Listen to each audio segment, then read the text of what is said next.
ಇವತ್ತು ನಾಳೆ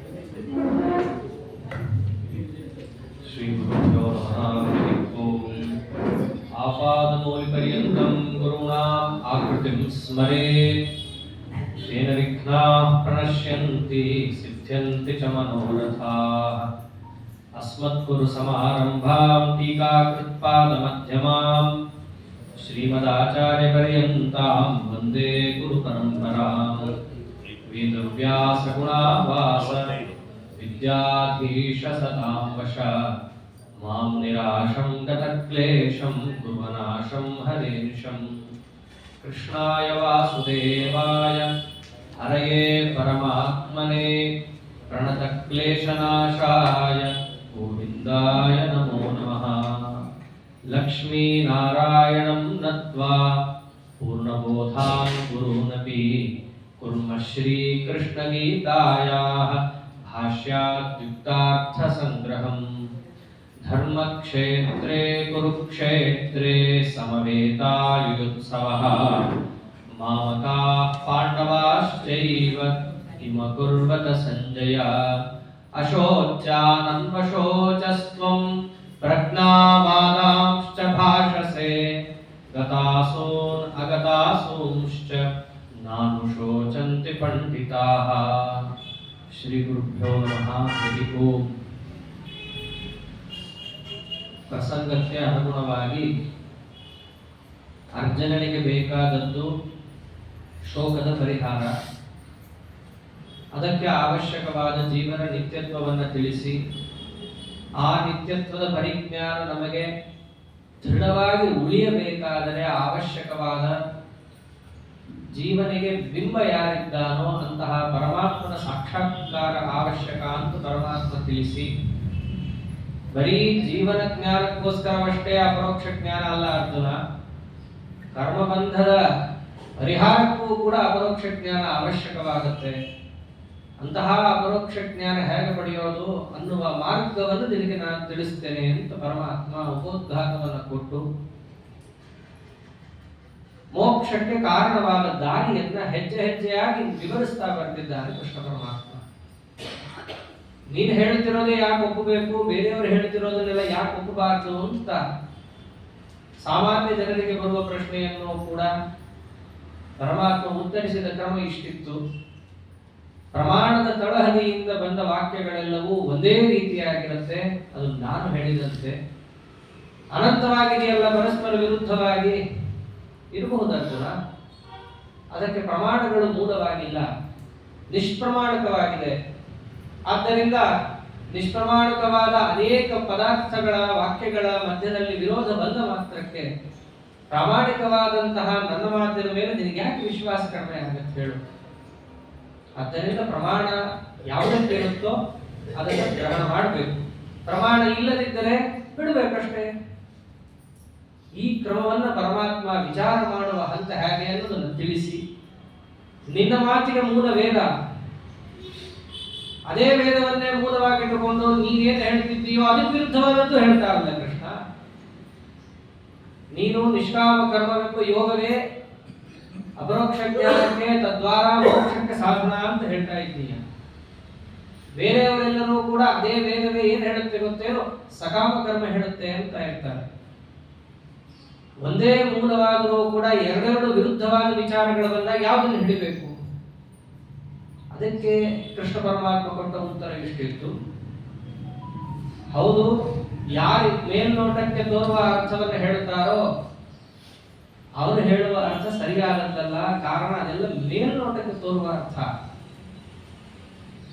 ವೇದ ಅನ್ನುವಂಥದ್ದು ಒಂದು ವೃಕ್ಷ. ಅದು ಯಾತಕ್ಕೋಸ್ಕರ ಇರುತ್ತೆ? ಫಲಕ್ಕೋಸ್ಕರ ಇರುತ್ತೆ. ಸ್ವರ್ಗಾದಿಗಳೆಲ್ಲವೂ ಕೂಡ ಅನಿತ್ಯವಾದಂತಹ ಅಶಾಶ್ವತವಾದಂತಹ ಫಲ ಅಷ್ಟೇ. ಅದು ಮಧ್ಯದಲ್ಲಿ ಬರುವಂತಹದ್ದು. ನಿಮಗೆ ಇಷ್ಟ ಇರ್ಲಿ ಬಿಡ್ಲಿ, ಪರಮಾತ್ಮ ಹೇಗೆ ನಿಮ್ಮನ್ನ ಮರ್ತ್ಯಲೋಕದಲ್ಲಿ ಒಂದೊಂದು ಯೋನಿಯಲ್ಲಿ ಹುಟ್ಟಿಸ್ತಾನೋ ಹಾಗೆ ನಿಮ್ಮ ಪುಣ್ಯ ಪಾಪಗಳಿಗೆ ಅನುಸಾರವಾಗಿ ನಿಮ್ಮನ್ನ ಯಾವುದೋ ಒಂದು ಪುಣ್ಯ ಲೋಕಕ್ಕೆ ಕರ್ಕೊಂಡು ಹೋಗ್ತಾನೆ. ಅದಕ್ಕೆ ಉಪನಿಷತ್ತಲ್ಲಿ ಒಂದು ಮಾತು ಬರುತ್ತೆ, ಪುಣ್ಯೇನ ಪುಣ್ಯಂ ಲೋಕಂ ನಯತಿ ಪಾಪೇನ ಪಾಪಂ ಅಂತ. ಇಲ್ಲಿ ಸ್ವರ್ಗ ನರಕ ಅನ್ನೋ ಶಬ್ದವನ್ನೇ ಆಡಲ್ಲ, ಅದು ಸ್ವಾರಸ್ಯ. ಪುಣ್ಯೇನ ಪುಣ್ಯಂ ಲೋಕಂ ನಯತಿ, ಪುಣ್ಯ ಮಾಡಿದ್ರೆ ಪುಣ್ಯದ ಲೋಕಕ್ಕೆ ಹೋಗ್ತೀರಿ, ಪಾಪ ಮಾಡಿದ್ರೆ ಪಾಪದ ಲೋಕಕ್ಕೆ ಹೋಗ್ತೀರಿ ಅಷ್ಟೇ. ಆದ್ದರಿಂದ ನಾವು ಇಲ್ಲಿ ಯಾವ ಕರ್ಮವನ್ನ ಮಾಡುತ್ತೇವೋ ಅದಕ್ಕೆ ಫಲ ಯಾವುದು ಅಂತ ವಿಚಾರ ಮಾಡಿ ನೋಡಿದಾಗ ಅವರೆಲ್ಲರೂ ಸ್ವರ್ಗ ಮುಂತಾದ ಪುಣ್ಯ ಲೋಕಗಳು ಅಂತ ಹೇಳ್ತಾರೆ. ಆದರೆ ಅವೆಲ್ಲವೂ ಕೂಡ ಶಾಶ್ವತವಾದದ್ದ. ಕ್ಷೀಣೆ ಪುಣ್ಯ ಮರ್ತ್ಯಲೋಕಂ ವಿಶಂತಿ. ಪುಣ್ಯ ಮುಗಿದ ಕೂಡಲೇ ನಿಮ್ಮನ್ನು ಒಂದು ಕ್ಷಣವೂ ಅಲ್ಲಿ ಇಟ್ಟುಕೊಳ್ಳಲ್ಲ. ಸ್ವಾರಸ್ಯ ಏನು ಗೊತ್ತೇನೋ, ಸ್ವರ್ಗದಲ್ಲಿ ನಿಮ್ಮ ಪುಣ್ಯ ಖಾಲಿ ಆಗತ್ತೆ ಅಂತ ಗೊತ್ತಾಗುತ್ತಿರ್ಲಿಕ್ಕೇನೆ ನಿಮ್ಮನ್ನ ದಬ್ಬುತ್ತಾರೆ. ಪೂರ್ಣ ಖಾಲಿ ಆದ್ಮೇಲೂ ದಬ್ಬಲ್ಲ. ಪೆಟ್ರೋಲ್ ಅಲ್ಲಿ ರಿಸರ್ವ್ ಬಂದ ತಕ್ಷಣ ಹೇಗೆ ಪೆಟ್ರೋಲ್ ಹಾಕಿಸ್ಬೇಕು ಹಾಗೆ ನಿಮ್ಮನ್ನ ಪೂರ್ಣ ಖಾಲಿ ಆಗೋ ತನಕ ಇಟ್ಕೊಂಡು ಖಾಲಿ ಆಯ್ತು ಹೊರಡಪ್ಪ ಅಂತ ಕಳಿಸಲ್ಲ. ಯಾಕಂದ್ರೆ ಹೋಗೋವಾಗ್ಲೂ ನಿಮ್ಮನ್ನು ಸುಖವಾಗಿ ಕಳಿಸ್ಬೇಕಲ್ಲ, ಅದಕ್ಕೂ ಪುಣ್ಯ ಬೇಕಲ್ಲ. ಎಲ್ಲ ಪುಣ್ಯ ಇಲ್ಲಿ ಖಾಲಿ ಆಗ್ಬಿಟ್ರೆ ಹೋಗೋದಕ್ಕೆ ಪುಣ್ಯನೇ ಇರೋಲ್ಲ ನಿಮ್ಮ ಹತ್ರ. ಅದಕ್ಕೆ ನಿಮ್ಮ ಹತ್ರ ಇನ್ನ ಪುಣ್ಯ ಇದ್ದಾಗಲೇ ದಬ್ಬುತ್ತಾರೆ. ಎಷ್ಟು ದುಃಖ ರೀ, ಪುಣ್ಯ ಇದ್ರೂ ಅದಿರೋಂಗಿಲ್ಲ. ಅದಕ್ಕೆ ಸ್ವರ್ಗಾದಿಗಳೆಲ್ಲ ಅಶಾಶ್ವತ. ಅದಕ್ಕೋಸ್ಕರ ಪ್ರಯತ್ನ ಪಡಬಾರದು. ಯಾವ ಅಶಾಶ್ವತವಾದ ಅನಿತ್ಯವಾದ ಸ್ವರ್ಗವನ್ನೇ ನೀವು ವೇದವಾಕ್ಯದಿಂದ ಪ್ರತಿಪಾದಿತವಾದ ಕರ್ಮಗಳಿಂದ ಹೊಂದಬಹುದಾದ ಫಲ ಅಂತಂದ್ರೆ ಅದು ವೇದವಾಕ್ಯಕ್ಕೆ ಸಾರ್ಥಕ್ಕೆ ಹೇಳದಂಗಾಗತ್ತಾ? ಹಂಗೇನಾದ್ರೂ ಪ್ರತಿಪಾದನೆ ಮಾಡಿದ್ರೆ ವೇದಕ್ಕೆ ಪ್ರಾಮಾಣ್ಯಗೊಳಿಸ್ದಂಗಾಗತ್ತಾ? ಆದ್ದರಿಂದ ವೇದಕ್ಕೆ ಒಂದು ವೇಳೆ ಸ್ವರ್ಗಾದಿಗಳೇ ಫಲ ಅಂತಂದರೆ ಅದು ಗಿಡದ ಫಲ ಯಾವುದು ಅಂತ ಕೇಳಿದ್ರೆ ಹೂವು ಅಂತ ಉತ್ತರ ಕೊಟ್ಟಂಗೆ ಆಗತ್ತೆ. ವಸ್ತುತಃ ಫಲವೇ ಬೇರೆ ಇದೆ. ಅದನ್ನ ಅರ್ಥ ಮಾಡಿಕೊಳ್ಳದಿರೋ ಆ ರೀತಿ ಮಾತಾಡ್ತಾರೆ. ಆದ್ದರಿಂದ ಅಪರೋಕ್ಷ ಜ್ಞಾನಕ್ಕೆ ಅವಶ್ಯಕವಾದಂತಹ ದಾರಿಯನ್ನು ನಾನು ನಿನಗೆ ತಿಳಿಸೋದಾದ್ರೆ ಅರ್ಜುನ, ಅದಕ್ಕಿರೋದು ನಿಷ್ಕಾಮ ಕರ್ಮ. ನಾನು ಹೇಳ್ತಾ ಇರುವಂತಹ ಪ್ರತಿಯೊಂದಕ್ಕೂ ತಳಹದಿ ಯಾವುದು ಗೊತ್ತೇನೋ, ನನ್ನ ಪ್ರೇಕ್ಷಾ ಮೂಲ ಅಲ್ಲ, ನಿಂತರ ಪ್ರಜ್ಞಾವಾದ ಅಲ್ಲ. ನನ್ನದೆಲ್ಲದಕ್ಕೂ ಕೂಡ ಪ್ರಮಾಣ ಇದೆ. ಯಾವ ಪ್ರಮಾಣ ಗೊತ್ತೇನೋ? ವೇದಶಾಸ್ತ್ರಗಳೇ ಪ್ರಮಾಣ. ಸ್ವಯಂ ಪರಮಾತ್ಮ ಹೇಳ್ತಾ ಇರೋದು. ಪಂಡಿತಾಚಾರ್ಯರು ಭಾಷ್ಯಕ್ಕೆ ವ್ಯಾಖ್ಯಾನ ಮಾಡಬೇಕಾದ್ರೆ ತತ್ವಪ್ರದೀಪದಲ್ಲಿ ಒಂದು ಮಾತಂತಾರೆ. ಮೊದಲನೇ ಸೂತ್ರಕ್ಕೆ ವ್ಯಾಖ್ಯಾನವನ್ನು ಬರೆದು ಭಗವತ್ಪಾದರು ತಚ್ಚೌಕ್ತಂ ಸ್ಕಾಂದೇ ಅಂತಂತಾರೆ. ನಾವು ಏನು ಭಾಷ್ಯಕ್ಕೆ ವ್ಯಾಖ್ಯಾನ ಮಾಡಿದ್ದೇವೋ ಇದಕ್ಕೆ ಪ್ರಮಾಣ ಏನು ಅಂತಂದ್ರೆ ಸ್ಕಾಂದ ಪುರಾಣದಲ್ಲಿ ಹೇಳಿದ್ದಾರೆ. ಪಂಡಿತಾಚಾರ್ಯ ಒಂದು ಮಾತಂತಾರೆ, ಕೊಡ್ಬೇಕಿದ್ಯಾಕೆ ಸ್ಕಾಂದ ಪುರಾಣವನ್ನ ಪ್ರಮಾಣವಾಗಿ? ಆಚಾರ್ಯ ಸ್ವೋಕ್ತಾರ್ಥೆ ಸ್ವಯಮೇವ ಪ್ರಮಾಣಂ. ಅವ್ರು ಹೇಳಿದ ಮಾತಿಗೆ ಪ್ರಮಾಣ ಬೇರೆ ಬೇಕಿಲ್ಲ. ಶುದ್ಧಂ ಪ್ರಮಾಣಂ ಸಮೇ ಭೂಯಾತ್ ತತ್ವ ನಿರ್ಣಯಾಯ ಭಗವಾನ್ ಆನಂದ ತೀರ್ಥೋಮುನಿ. ಅವರಿಗಿಂತ ಇನ್ನೊಂದು ಯಾವ್ದು ಪ್ರಮಾಣ ಇದೆ? ಅವರೇ ಸಾಕಾಗಿತ್ತು, ಮತ್ತೆ ಯಾಕೆ ಕೊಡ್ತಿದ್ದಾರೆ? ಅವರು ಶಿಷ್ಯರೇನೋ ಅವರು ಹನುಮದ ಅವತಾರ, ಭೀಮಾವತಾರ, ಮುಖ್ಯ ಪ್ರಾಣದೇವರ ಅವತಾರ ಅಂತ ಒಪ್ಪುತ್ತಾರೆ. ಬೇರೆಯವರು ಒಪ್ಪಲ್ವಲ್ಲ. ಬೇರೆಯವರಿಗೆ ಅವರಲ್ಲಿ ಆಪ್ತತ್ವ ನಿಶ್ಚಯ ಇರಲ್ವಲ್ಲ. ಅಥವಾ ಶಿಷ್ಯರಿಗೇನೆ ಇದ್ದ ಆಪ್ತತ್ವ ದೃಢವಾಗಲಿ ಅಂತ ಅನ್ನೋದಕ್ಕೋಸ್ಕರವೂ ಕೂಡ ಆಚಾರ್ಯರು ಏನ್ ಮಾಡ್ತಾರೆ, ತಾವು ಹೇಳಿದ್ದು ಯದ್ಯಪಿ ಪ್ರಮಾಣವೇ ಆದರೂ ಹೇಳಿದಕ್ಕೆ ಇನ್ನೊಂದು ಪ್ರಮಾಣ ಕೊಡ್ತಾರೆ. ಸ್ಕಾಂದ ಪುರಾಣ ಮುಂತಾದವುಗಳು. ಕೃಷ್ಣ ಪರಮಾತ್ಮರೇ ಆಚಾರ್ಯರಿಗೂ ಮಿಗಿಲಾದವನು, ಸರ್ವತಂತ್ರ ಸ್ವತಂತ್ರ ಸರ್ವೋತ್ತಮ ಜಗದಿ ನಿಯಾಮಕ. ಯಾರು ಶಾಸ್ತ್ರೈಕ ಸಮಧಿಗಮ್ಯನೋ ಅವನು ಕೂಡ ಏನಂತಾನೆ, ನಾನು ಹೇಳಿದ್ದಕ್ಕೂ ಪ್ರಮಾಣ ಇದೆಯಪ್ಪ. ವ್ಯವಸಾಯಾತ್ಮಿಕ ಬುದ್ಧಿ ಏಕೆ ಗುರುನಂದನ ಬಹುಶಾಖಾಖ್ಯನಂತಾಶ್ಚ ಬುದ್ಧಯೋ ಅವ್ಯವಸಾಯಿನ. ನಾನು ಹೇಳಿದ್ದಕ್ಕೂ ಪ್ರಮಾಣ ಇದೆ. ವೇದಶಾಸ್ತ್ರಗಳು ಬೇರೆಯವರು ಹೇಳಿದಂತೆ ವೇದಶಾಸ್ತ್ರಗಳ ತಾತ್ಪರ್ಯ ಇಲ್ಲ. ಆದ್ದರಿಂದ ಅಪರೋಕ್ಷ ಜ್ಞಾನವನ್ನು ಪಡೆಯಬೇಕಾದರೆ ನಾನು ಹೇಳಿದ ಮಾರ್ಗವೇ ವೇದಶಾಸ್ತ್ರದಲ್ಲಿ ಪ್ರಚಿತವಾಗಿರೋದು. ಹೌದಾ? ಹಾಗಿದ್ರೆ ಮೊದಲನೇ ಮೆಟ್ಟಿಗೆ ಯಾವುದು? ಅಪರೋಕ್ಷ ಜ್ಞಾನ ಪಡಿಬೇಕಾದ್ರೆ. ಅದಕ್ಕೆ ಪರಮಾತ್ಮ ಅಂತ ವೇದಶಾಸ್ತ್ರಗಳಿಂದ ಹೇಳಲ್ಪಡುವ ಕರ್ಮವನ್ನ ಆಚರಣೆ ಮಾಡೋದೇ ಮೊದಲನೇ ಮೆಟ್ಲು. ಅಲ್ಲಿಂದ ಶುರು ಮಾಡ್ತಾರೆ. ಕರ್ಮಗಳಲ್ಲಿ ಎರಡು ಮುಖ, ಒಂದು ಹೊರಗಿಂದು, ಇನ್ನೊಂದು ಒಳಗಿಂದು. ಹೊರಗಿಂದು ಅಂದ್ರೆ ಎಲ್ಲರ ಕಣ್ಣಿಗೂ ಕಾಣುವಂತಹ ಏನು ವೇದದಲ್ಲಿ ಹೇಳಲ್ಪಡುವ ಅವರವರ ವರ್ಣಾಶ್ರಮಗಳಿಗೆ ವಿಹಿತವಾದ ಕರ್ಮಗಳಿಗೋ ಅದು.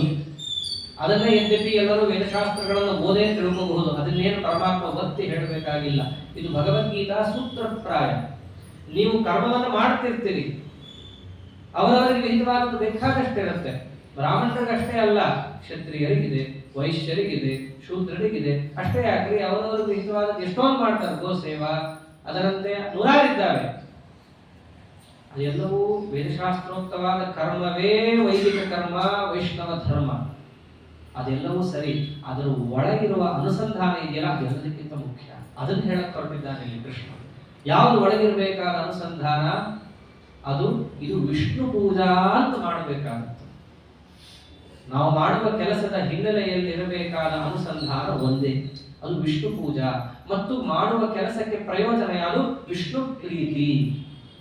ಇದಿದ್ದರೆ ಅದು ನೀವು ಯಾವ ಕೆಲಸವಾದರೂ ಮಾಡ್ರಿ, ಯಾವ್ದಾದ್ರು ವಿಹಿತವಾದದ್ದು ಯಾವ್ದಾದ್ರು ಮಾಡ್ರಿ ಅಂದ್ರೆ ಯಾವ್ದಾದ್ರು ಅಂತಲ್ಲ, ಸ್ವವಿಹಿತ ಕರ್ಮವೇ ಈ ಅನುಸಂಧಾನದಿಂದ ಮಾಡಲ್ಪಟ್ಟಾಗ ಅದು ವೈಷ್ಣವ ಧರ್ಮ, ಅಪರೋಕ್ಷ ಜ್ಞಾನಕ್ಕೆ ಸಾಧನ ಅಂತ ಆಗತ್ತೆ. ಇದು ಮೊದಲನೇದು ತೋರಿಸ್ತಾರೆ. ವೇದದಲ್ಲಿ ಬೇಕಾದಷ್ಟು ಬರುತ್ತೆ ಮಾತುಗಳು. ಏನಂತ ಬರುತ್ತೆ? ಸ್ವರ್ಗ ಬೇಕಾದ್ರೆ ಇಂಥ ಯಾಗ ಮಾಡ್ರಿ ಅಂತ ವಾಕ್ಯ ಬರುತ್ತೆ. ಮೇಲ್ನೋಟಕ್ಕೆ ಸ್ವರ್ಗಕ್ಕೋಸ್ಕರ ಯಾಗ ಅಂತ ಕಾಣಲ್ವಾ? ಮತ್ತೆ ನಾವು ಯಾಗ ಮಾಡಿದ್ದು ಯಾತಕ್ಕೋಸ್ಕರ? ಕೃಷ್ಣನ ಪ್ರಕಾರ ವಿಷ್ಣು ಪ್ರೀತಿಗೋಸ್ಕರ. ಹಂಗಿದ್ರೆ ವೇದ ಏನು ಹೇಳಬೇಕಿತ್ತು? ವಿಷ್ಣು ಪ್ರೀತಿಗೋಸ್ಕರ ಯಾಗ ಮಾಡ್ರಿ ಬೇಕಿತ್ತು. ಮತ್ತೆ ವೇದ ಮೇಲ್ನೋಟಕ್ಕೆ ಹೇಳ್ತಿರೋದೇ ಒಂದು, ನೀನು ಹೇಳ್ತಿರೋದೇ ಒಂದಲ್ಲ ಕೃಷ್ಣ. ಪರವಾದಿಗಳು ಹೇಳೋದೇ ಸರಿ, ಅವ್ರು ಅದನ್ನೇ ತಾನೇ ಪಾಪ ಹೇಳಿದ್ದು. ನೀವು ಯಾಗ ಮಾಡಿದ್ರೆ ಸ್ವರ್ಗ ಸಿಗುತ್ತಪ್ಪ, ವೇದದಲ್ಲಿ ಹೇಳ್ತಾ ಇದೆ. ಕೃಷ್ಣ ಛೇ ಅದು ಯಾವುದಿಲ್ಲ, ವೇದದಲ್ಲಿ ಹೇಳಿದ್ದರ ತಾತ್ಪರ್ಯ ನಾನು ಹೇಳಿದ್ದೆ. ಕರ್ಮಕ್ಕೆ ಫಲ ಯಾವುದು ಗೊತ್ತೇನು? ಈಶ್ವರ ಪ್ರೀತಿ. ವಿರೋಧ ಬಂತಲ್ಲ, ಅದನ್ನು ಪರಿಹಾರ ಮಾಡ್ತಾನೆ ಪರಮಾತ್ಮ. ತ್ರೈಗುಣ್ಯ ವಿಷಯ ವೇದಾಃ ನಿಸ್ತ್ರೈಗುಣ್ಯೋ ಭವ ಅರ್ಜುನ ನಿರ್ದ್ವಂದ್ವೋ ನಿತ್ಯ ಸತ್ವಸ್ಥಃ ನಿರ್ಯೋಗ ಕ್ಷೇಮ ಆತ್ಮವಾನ್. ಮೊದಲನೇ ಮೆಟ್ಟಿಲು ಯೋಗವನ್ನ ಹೇಳ್ತೀನಿ ಅಂತ ಶುರು ಮಾಡಿದ ಪರಮಾತ್ಮ ಹಂತ ಹಂತವಾಗಿ ಹೇಗೆ ಮಕ್ಕಳಿಗೆ ತಾಯಿ ವಿದ್ಯೆಯನ್ನ ಪಾಠವನ್ನ ಕಲಿಸ್ತಾರೋ ಹಾಗೆ ಹೇಳ್ತಾರೆ. ಮೊದಲು ನೀವು ಇದನ್ನ ಅನುಷ್ಠಾನ ಮಾಡ್ರಿ. ಅರ್ಜುನನ ಪ್ರಶ್ನೆಗೂ ಉತ್ತರ ಕೊಡಬೇಕು, ಸಾಧನೆಯ ಮೆಟ್ಟಲನ್ನು ಹೇಳಬೇಕು. ವೇದದಲ್ಲಿ ಸ್ವರ್ಗವನ್ನೇ ಉದ್ದೇಶವಾಗಿ ಕರ್ಮ ಮಾಡೋದು ವಿಧಾನ ಮಾಡಲ್ಪಟ್ಟಿದೆಯಲ್ಲ ಅಂತಂದ್ರೆ ಅದು ಮೇಲ್ನೋಟಕ್ಕೆ ತ್ರೈಗುಣ್ಯ ವಿಷಯ ವೇದಗಳೆಲ್ಲವೂ ಕೂಡ ತ್ರೈಗುಣ್ಯ ವಿಷಯ. ಮೇಲ್ನೋಟಕ್ಕೆ ತ್ರೈಗುಣ್ಯ ಅಂದ್ರೆ ತ್ರಿಗುಣಕ್ಕೆ ಸಂಬಂಧಪಟ್ಟ ಪ್ರಾಕೃತವಾದ ಸ್ವರ್ಗಾದಿ ಫಲಗಳನ್ನೇ ವಿಷಯವಾಗಿ ಹೊಂದಿವೆ ಮೇಲ್ನೋಟಕ್ಕೆ. ಆದ್ದರಿಂದ ಅರ್ಜುನ ಈ ಕೆಲಸ ಮಾಡಬೇಕಾದರೆ ನಿಸ್ತ್ರೈಗುಣ್ಯೋ ಭವ ಅರ್ಜುನ, ನೀನು ತ್ರೈಗುಣ್ಯಕ್ಕೋಸ್ಕರವಾಗಿ ಇರಬೇಡ, ನಿಸ್ತ್ರೈಗುಣ್ಯನಾಗು, ಸ್ವರ್ಗಕ್ಕಾಗಿ ಇರುವವನು ಅಂತ ಆಗಬೇಡ, ಸ್ವರ್ಗಾದಿ ಫಲವನ್ನ ಅಪೇಕ್ಷಿಸಿ ಕೆಲಸ ಮಾಡಬೇಡ ಅಂತ ಹೇಳ್ತಾ ಇದ್ದಾರೆ. ಏನ್ ಸ್ವಾಮಿ ಹೀಗೆ ಹೇಳ್ತಾ ಇದೀಯಾ? ಮತ್ತೆ ವೇದಗಳು ಯಾತಕ್ಕೆ ಇರೋದು? ಅದೇ ಉತ್ತರ, ತ್ರೈಗುಣ್ಯ ವಿಷಯ ವೇದಾ. ಅದೇ ಉತ್ತರ. ಯಾತಕ್ಕಿದೆ ಗೊತ್ತಾ ವೇದಗಳು? ತ್ರೈಗುಣ್ಯ ಅಂತಂದ್ರೆ ಮೂರು ಗುಣಗಳಿಂದ ಉಂಟಾದದ್ದು. ಯಾವುದು? ಪ್ರಕೃತಿಯಿಂದ ಬಂದಂತಹ ಪ್ರಾಕೃತವಾದ ಸಂಸಾರ. ಅದೇ ಒಂದು ದೊಡ್ಡ ವಿಷ. ತ್ರೈಗುಣ್ಯ ವಿಷ, ಸಂಸಾರವೇ ಒಂದು ವಿಷ. ಅದನ್ನ ಪರಿಹಾರ ಮಾಡುವಂಥವನು ಯಾರಿದ್ದಾನೋ ಅಂತಹ ಪರಮಾತ್ಮ. ತ್ರೈಗುಣ್ಯ ವಿಷ ಅದನ್ನ ಪ್ರತಿಪಾದನೆ ಮಾಡಕ್ಕೆ ಹೊರಟಿದ ವೇದಗಳು. ಸಂಸಾರದಲ್ಲಿ ಇದ್ದು ಸ್ವರ್ಗ ಸುಖವನ್ನ ಏನು ಪರವಾದಿಗಳು ಹೇಳ್ತಾರಲ್ಲ, ಆ ಸ್ವರ್ಗವನ್ನ ಪ್ರತಿಪಾದನೆ ಮಾಡಕ್ ಹೊರಟಿಲ್ಲಪ್ಪ. ಈ ಸಂಸಾರವೆಂಬ ವಿಷವನ್ನ ಪರಿಹಾರ ಮಾಡುವ ಪರಮಾತ್ಮನಿಂದ ಪ್ರತಿಪಾದನೆ ಮಾಡಕ್ ಹೊರಟಿದೆ. ತ್ರೈಗುಣ್ಯ ವಿಷ ತ್ರೈಗುಣ್ಯವೆಂಬ ವಿಷವನ್ನ ಪರಿಹಾರ ಮಾಡುವ ಪರಮಾತ್ಮನಿಗೋಸ್ಕರ ಇದೆ ಯಾವುದು? ಎಲ್ಲ ವೇದಗಳು. ಆದ್ದರಿಂದ ನೀನು ತ್ರೈಗುಣ್ಯಕ್ಕೋಸ್ಕರ ಇರಬೇಡ. ಏನಾಗು? ನಿಸ್ತ್ರೈಗುಣ್ಯೋ ಭವ ಅರ್ಜುನ, ನೀನು ನಿಸ್ತ್ರೈಗುಣ್ಯನಾಗು. ಸ್ವರ್ಗಾದ ಸುಖವನ್ನ ಅಪೇಕ್ಷಿಸಿ ಕೆಲಸ ಮಾಡುವವನಾಗಬೇಡ. ಸಂಸಾರದಲ್ಲಿ ಬಿದ್ದು ಹೊರಲಾಡುವ ಕೆಲಸವನ್ನ ನೀ ಮಾಡಬೇಡ. ಸ್ವಾಮಿ, ಅದು ದೊಡ್ಡ ಸುಖ ಬಿಡು ಅಂದ್ರೆ ಹೇಗೆ ಸಾಧ್ಯ ಆಗತ್ತೆ? ಸುಖ ಬಿಡು ಹೇಳೋದು ಸುಲಭ. ಸ್ವರ್ಗಕ್ಕೆಲ್ಲ ಮಾಡಬೇಡ್ರಿ, ಅಷ್ಟು ದೊಡ್ಡ ಒಂದು ಮಹತ್ತರವಾದ ಸುಖವನ್ನು ಬಿಟ್ಟು ನಾವು ಕೆಲಸ ಹೇಗೆ ಮಾಡೋದು? ನಿಜ, ಅದಕ್ಕೆ ಹಂತವಾಗಿ ಹೋಗ್ಬೇಕು. ಒಮ್ಮೆಲೆ ಅಷ್ಟೆಲ್ಲ ದೊಡ್ಡ ಪ್ರಯೋಜನವನ್ನು ಬಿಡುವುದ್ರೆ ಆಗಲ್ಲ. 10 ಕೋಟಿ ಸಂಪಾದನೆ ಮಾಡಬೇಕಂತ ಸ್ವರ್ಗ ಅಂದ್ರೆ ಅದು ಗಮ್ಯ ಅಲ್ಲ, ಯೋಚನೆಗೂ ಬರಲ್ಲ. ಅದು ತಗೊಂಡು ಸಂಪಾದನೆ ಮಾಡಬೇಕಂತ ಇಟ್ಕೊಂಡಿರ್ತಾರೆ. ಬಿಟ್ಬಿಡು ಅಂತಂದ್ರೆ ಹೆಂಗ್ರಿ ಬಿಡಕ್ಕಾಗತ್ತೆ? ಆ ಅಪೇಕ್ಷೆಯನ್ನೇ ಬಿಡು, ಆ ಸುಖವನ್ನೇ ಬಿಡು ಅಂದ್ರೆ ಹೇಗೆ ಬಿಡ್ತಾರ ಅವರು? ಹೌದು, ಒಮ್ಮೆಲೆ ಬಿಡು ಅಂದ್ರೆ ಯಾರಿಗೂ ಬಿಡ್ಲಿಕ್ಕಾಗಲ್ಲ. ಪರಮಾತ್ಮ ಮೆಟ್ಲು ತೋರಿಸ್ತಾನೆ. ನಿರ್ದ್ವಂದ್ವ ಅಂತ ಏನು ಹಂತ ಅದರಲ್ಲಿ? ದ್ವಂದ್ವವನ್ನ ಬಿಟ್ಟರೆ ನೀನು ದೊಡ್ಡ ದೊಡ್ಡ ಅಪೇಕ್ಷೆಗೋಸ್ಕರ ಕೆಲಸ ಮಾಡೋದನ್ನ ಬಿಡುತ್ತೀಯಾ? ಇಲ್ಲಿ ಪರಮಾತ್ಮ ಹೇಳಕ್ ಹೊರಟಿರೋದು ಕೆಲಸ ಬಿಡು ಅಂತ ಎಲ್ಲೂ ಹೇಳ್ತಾ ಇಲ್ಲ. ಆ ಫಲಕ್ಕೋಸ್ಕರ ಕೆಲಸ ಮಾಡೋದನ್ನ ಬಿಡು, ಸ್ವರ್ಗಕ್ಕೋಸ್ಕರ ಕೆಲಸ ಮಾಡ್ತೀನಿ ಅನ್ನೋದನ್ನು ಬಿಡು. ಅರ್ಥ ಸ್ವರ್ಗದ ಅಪೇಕ್ಷೆಯನ್ನು ಬಿಡು ಅಂತ ಹೇಳ್ತಾರೆ. ಸ್ವರ್ಗದ ಅಪೇಕ್ಷೆ ಒಟ್ಟಿಗೆ ಹೆಂಗ್ ಬಿಡೋದು? ನಿರ್ದ್ವಂದ್ವ, ನಾವು ಸುಖ ದುಃಖಗಳು ಸಮಾನ ಅಂತ ತಿಳ್ಕೊಂಡಾಗ ಆ ಅಪೇಕ್ಷೆ ಬಿಡಕ್ಕಾಗತ್ತೆ. ಸ್ವರ್ಗದಲ್ಲಿ ಸಿಗೋದು ಒಂದು ಸುಖ, ಇಲ್ಲಿ ಸಿಗೋದು ಒಂದು ರೀತಿಯಾದ ಸುಖನೇ. ಎಲ್ಲವೂ ಕೂಡ ಒಂದೇ ರೀತಿಯಾದದ್ದು. ಯಾವ ರೀತಿಯದು? ಪ್ರಾಕೃತ, ಎರಡೂ ವಿಷಯದಿಂದ ಬರೋದು, ಎರಡೂ ಒಂದಲ್ಲ ಒಂದಿನ ಹೋಗೋದೇ.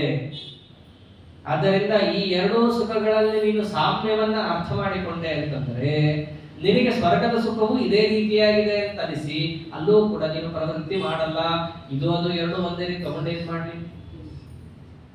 ಎಲ್ಲ ಕಡೆ ಲೋಕದಲ್ಲೂ ಕೆಲವೊಮ್ಮೆ ಹೀಗಿದೆ. ಸಣ್ಣ ಸಣ್ಣದ್ರಲ್ಲಿ ದೃಷ್ಟಾಂತ ನೋಡಬಹುದು. ಒಂದು ಮೊಬೈಲ್ ಅಲ್ಲಿ ನೋಡ್ತಿರ್ತೀವಿ ಏನೋ, ಇನ್ನೊಬ್ಬ ತಂದು ಇನ್ನೊಂದು ಮೊಬೈಲ್ ಇಡ್ತಾನೆ. ಇಲ್ಲೂ ಮ್ಯಾಚ್ ಬರುತ್ತೆ, ಅಲ್ಲೂ ಮ್ಯಾಚ್ ಬರುತ್ತೆ, ಇಲ್ಲೇ ನೋಡ್ತಿದ್ದೀನಿ ಬಿಡು, ಅಲ್ಲೇನ್ ನೋಡ್ಲಿ ಅಂತಂತಾರೆ. ದೊಡ್ಡ ಮೊಬೈಲ್ ಅಲ್ಲಿ ನೋಡು, ಎರಡೂ ಒಂದೇ. ಏನ್ ವ್ಯತ್ಯಾಸ ಇದೆ ಎರಡಕ್ಕೂ ಕೂಡ? ಇಲ್ಲೂ ಅದೇ ಬರುತ್ತೆ, ಅಲ್ಲೂ ಅದೇ ಬರುತ್ತೆ. ಎಲ್ಲಿ ಸಾಮ್ಯ ಇರುತ್ತೋ ಅಲ್ಲಿ ನಾವೇನು ಹೆಚ್ಚಿಗೆ ಇನ್ನೊಂದು ದೊಡ್ಡದು ಅಂತ ಮೇಲ್ ನೋಡಕ್ ಕಂಡ್ರು ಅದರ ಅಪೇಕ್ಷೆ ಕೊಡಲ್ಲ. ಹಾಗೆ ಸ್ವರ್ಗದಲ್ಲಿ ಜಾಸ್ತಿ ಸುಖ, ಇಲ್ಲಿ ಕಡಿಮೆ ಸುಖ. ಆದರೂ ಕೂಡ ಸುಖದ ರೀತಿ ಒಂದೇನೇ ಅಲ್ಲ, ಎರಡೂ ಹೋಗೋದೇ. ಇದನ್ನ ಅವನು ಅರ್ಥ ಮಾಡಿಕೊಂಡಿದ್ರೆ, ನಿರ್ದ್ವಂದ್ವ, ದ್ವಂದ್ವದಲ್ಲಿ ಸಮತ್ವವನ್ನು ಅವನು ಕಂಡಿದ್ದರೆ ಆ ಅಪೇಕ್ಷೆಯನ್ನು ಅವನು ಬಿಡಬಲ್ಲ. ಅಥವಾ ರಾಯರು ಇನ್ನೊಂದು ಅರ್ಥ ಮಾಡ್ತಾರೆ, ನಿರ್ದ್ವಂದ್ವ ಅಂದ್ರೆ ಏನು ಗೊತ್ತೇನು? ಈ ವೈಷ್ಣವ ಧರ್ಮವನ್ನು ನಾವು ಅನುಷ್ಠಾನ ಮಾಡಬೇಕಾದ್ರೆ ಇದು ದೊಡ್ಡ ಮೆಟ್ಟಿಲು. ಏನು, ಕೆಲವರು ಇರ್ತಾರೆ ಅನುಷ್ಠಾನ ಮಾಡ್ತಾರೆ, ಫಲ ಬಂದ್ಬಿಡುತ್ತೆ, ಬಹಳ ಖುಷಿ ಆಗ್ಬಿಡುತ್ತೆ. ನೋಡ್ರಿ ದೇವ್ರ ಪೂಜೆ ಮಾಡಿದ್ರಿ, ಎಷ್ಟು ಆನಂದ ಆಯ್ತು, ಏನೇನೋ ಕೆಲಸಗಳು ನಿಂತು ಹೋಗಿದ್ದು, ಪೂಜೆ ಮಾಡಿ ಹೋದೆ, ಎಲ್ಲ ಆಗೋಯ್ತು, ಒಳ್ಳೇದಾಗೋಯ್ತು ಅಂತಂತಾರೆ. ಮಾರನೇ ದಿನ ಎಲ್ಲ ಹಾಳಾಗೋಗುತ್ತೆ ಕೆಲಸ, ಅದೇ ಪೂಜೆ ಮಾಡೇ ಹೋಗಿರ್ತಾನೆ.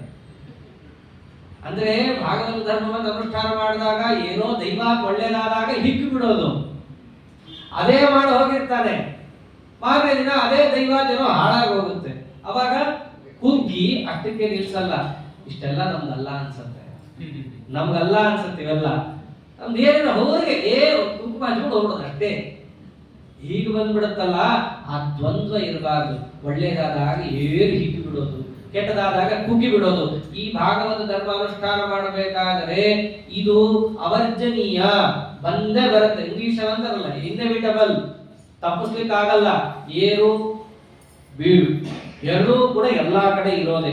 ನಮ್ಮ ಧರ್ಮವನ್ನು ಅನುಷ್ಠಾನ ಮಾಡೋದವರಿಗೆ ಇದು ದಿನ ದಿನವೂ ಕಾಣಿಸ್ತಾ ಇರುತ್ತದೆ. ಆದ್ದರಿಂದ ಈ ಅಂಶಗಳಲ್ಲಿ ನೀವು ಸಮತ್ವವನ್ನ ಕಾಪಾಡ್ಕೋಬೇಕು. ನಿರ್ದ್ವಂದ್ವ ಅದು ಹೆಂಗ್ ಬರುತ್ತೆ ಸ್ವಾಮಿ? ಒಮ್ಮೆಲೆ ಅದು ಇದು ಸಮಾನ ಅಂತ ನೋಡೋದು ಹೇಗೆ? ಬರಲ್ವಲ್ಲ. ಅದಕ್ಕೆ ಉತ್ತರ ಕೊಟ್ಟ, ಅದಕ್ಕೊಂದು ದಾರಿ ಇದೆ. ಏನು ಗೊತ್ತೇನೋ? ನಿತ್ಯ ಸತ್ವಸ್ಥ ಅಂತ. ನಾವು ಯಾವಾಗ ಸಮತ್ವವನ್ನ ಕಾಣ್ಕೋತೀವಿ ಗೊತ್ತೇನೋ? ನಿತ್ಯ ಸತ್ವ ಸ್ಥಃ. ನಿತ್ಯದಲ್ಲಿಯೂ ಸತ್ವ ಅಂತಂದ್ರೆ ಸತ್ವಪರಿಸರನಾದ ಸಾಕ್ಷಾತ್ ಪರಮಾತ್ಮ, ಅವನಲ್ಲಿ ಸ್ಥ ಇರಬೇಕು. ನಾವು ಪರಮಾತ್ಮನಲ್ಲಿ ಇರೋದು ಅಂದ್ರೇನು? ನಿತ್ಯದಲ್ಲಿಯೂ ಪರಮಾತ್ಮನ ಸ್ಮರಣೆಯನ್ನು ಮಾಡುತ್ತಿದ್ದ ಪಕ್ಷದಲ್ಲಿ ನಮ್ಮ ಮನಸ್ಸು ಯಾವಾಗಲೂ ಆ ಪರಮಾತ್ಮ, ಅವನಿಗೆ ಸಂಬಂಧಪಟ್ಟಿದ್ದು, ಅವನಿಗೆ ಪ್ರಿಯವಾದದ್ದು ಇಲ್ಲೇ ಓಡ್ತಾ ಇರುತ್ತೆ ಹೊರತು ಈ ಲೌಕಿಕ ವಿಷಯಗಳಲ್ಲಿ ನಮ್ಮ ಮನಸ್ಸು ಹೋಗದೆ, ಅದು ಹೋಗದೇ ಇರೋದಕ್ಕೆ ಕಾರಣವನ್ನು ಮನಸ್ಸೇ ಹಚ್ಚಿಕೊಳ್ಳುತ್ತೆ. ಇದೆಲ್ಲ ಪ್ರಾಕೃತ, ಒಂದಲ್ಲ ಒಂದಿನ ಹೋಗೋದೆ. ನನ್ನ ಮನಸ್ಸು ಪರಮಾತ್ಮನಲ್ಲಿದೆ, ಅವನಿಂದ ನಾನು ಉದ್ಧತನಾಗಬೇಕು ಅನ್ನೋ ಕಡೆನೇ ಇದ್ದಾಗ ನಿತ್ಯ ಅವನ ಸ್ಮರಣೆ ಬರ್ತಿದ್ರೆ ಇಲ್ಲಿ ಹೋಗೋದೇ ಇಲ್ಲ ಮನಸ್ಸು. ಅವಾಗ ಇವೆಲ್ಲವನ್ನು ಸಮಾನ ಅಂತಲೇ ನೋಡ್ತಾನೆ. ಅವನಿಗೆ ನೀವು ಏನು ಮಾಮೂಲಿ ಸುಖ ತಂದಿಟ್ರು ಅಷ್ಟೇ, ದುಃಖ ತಂದಿಟ್ರು ಅಷ್ಟೇ, ಸ್ವರ್ಗ ತಂದಿಟ್ರು ಅಷ್ಟೇ, ಅವನದನ್ನು ಸಮಾನ ಅಂತಲೇ ನೋಡ್ತಾನೆ. ಯಾವಾಗ? ಪರಮಾತ್ಮನಲ್ಲಿ ಅವನ ಮನಸ್ಸಿಟ್ಟಾಗ. ಇದನ್ನೇ ಅಂತಾರೆ ವಿದುರರು ಮೈತ್ರೇಯರನ್ನ ಕಾಣ್ಲಿಕ್ಕೆ ಹೋದಾಗ ಒಂದು ಮಾತಂತಾರೆ, ಜನಸ್ಯ ಕೃಷ್ಣಾತ್ ವಿಮುಖಸ್ಯ ದೈವಾತ್ ಅಧರ್ಮಶೀಲಸ್ಯ ಸುದುಃಖಿತಸ್ಯ ಅನುಗ್ರಹಾಯೇಹ ಚರಂತಿ ನೂನಂ ಭೂತಾನಿ ಭವ್ಯಾನಿ ಜನಾರ್ದನಸ್ಯ. ಎಷ್ಟು ಚೆನ್ನಾಗಿ ಹೇಳ್ತಾರೆ. ಜನಸ್ಯ, ಎಲ್ಲ ಜನರು ಹೇಗಿದ್ದಾರೆ ಗೊತ್ತೇನೋ?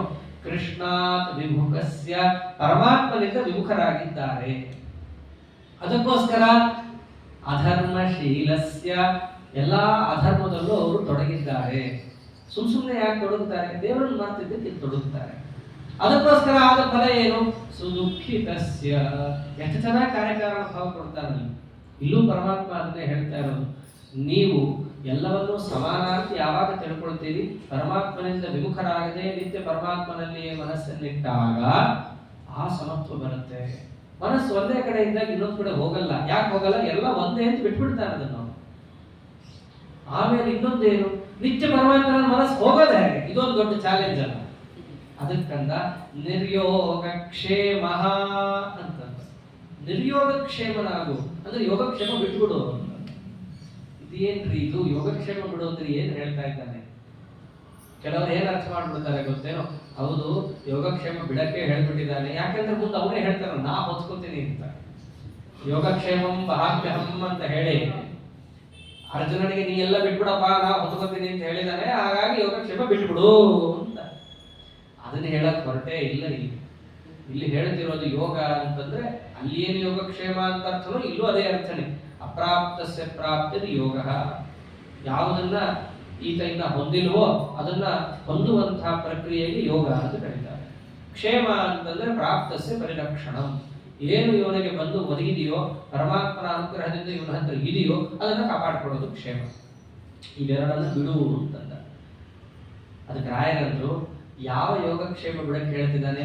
ಶಾಸ್ತ್ರ ವಿರುದ್ಧ ವಿಷಯದ ಯೋಗ ಕ್ಷೇಮ ಬಿಡು ಅಂತ ಹೇಳ್ತಾ ಇದ್ದಾನೆ. ಅಂದ್ರೆ ಅಪರೋಕ್ಷ ಜ್ಞಾನಕ್ಕೆ ಸಾಧನವಾದ ಈ ಒಂದು ನಿಷ್ಕಾಮ ಕರ್ಮ ಮಾರ್ಗದಲ್ಲಿ ನಡಿಬೇಕು ಅಂತ ಬುದ್ಧಿ ಬಂತು ನಮಗೆ. ಬಂದಾಗ ಏನಾಗ್ಬಿಡುತ್ತೆ, ಒಮ್ಮೊಮ್ಮೆ ಏನೋ ಕೆಟ್ಟ ಕೆಟ್ಟ ವಿಚಾರಗಳನ್ನ ನಾವು ಹಚ್ಕೊಂಡ್ಬಿಟ್ಟಿರ್ತೀವಿ. ಆಗ್ಲೇ ಎಲ್ಲ ನಾವು ನಡೆಸ್ಕೊಂಡ್ ಬಂದ್ಬಿಟ್ಟಿದೀವಿ ರೀ ಇಷ್ಟು ದಿನದಿಂದ. ಹೆಂಗ್ ಬಿಡೋಕ್ಕಾಗತ್ತೆ ನಮ್ಗೆ? ಅದು ಕ್ಷೇಮ. ಪ್ರಾಪ್ತವಾದದ್ದು ಪರಿರಕ್ಷಣೆ ಏನಿತ್ತಲ್ಲ, ಶಾಸ್ತ್ರ ವಿರುದ್ಧವಾದದ್ದು, ಅದನ್ನು ಬಿಡು ಅಂತಾರೆ. ಬೆಳಗ್ಗೆ 4 ಗಂಟೆಗೆ ಹೇಳ್ಬೇಕು ಅಂದ್ರೆ ನಿಮ್ಗಾಗೋದು. ಕೆಲವರು ಏನಂತಾರೆ ಗೊತ್ತೇನೋ?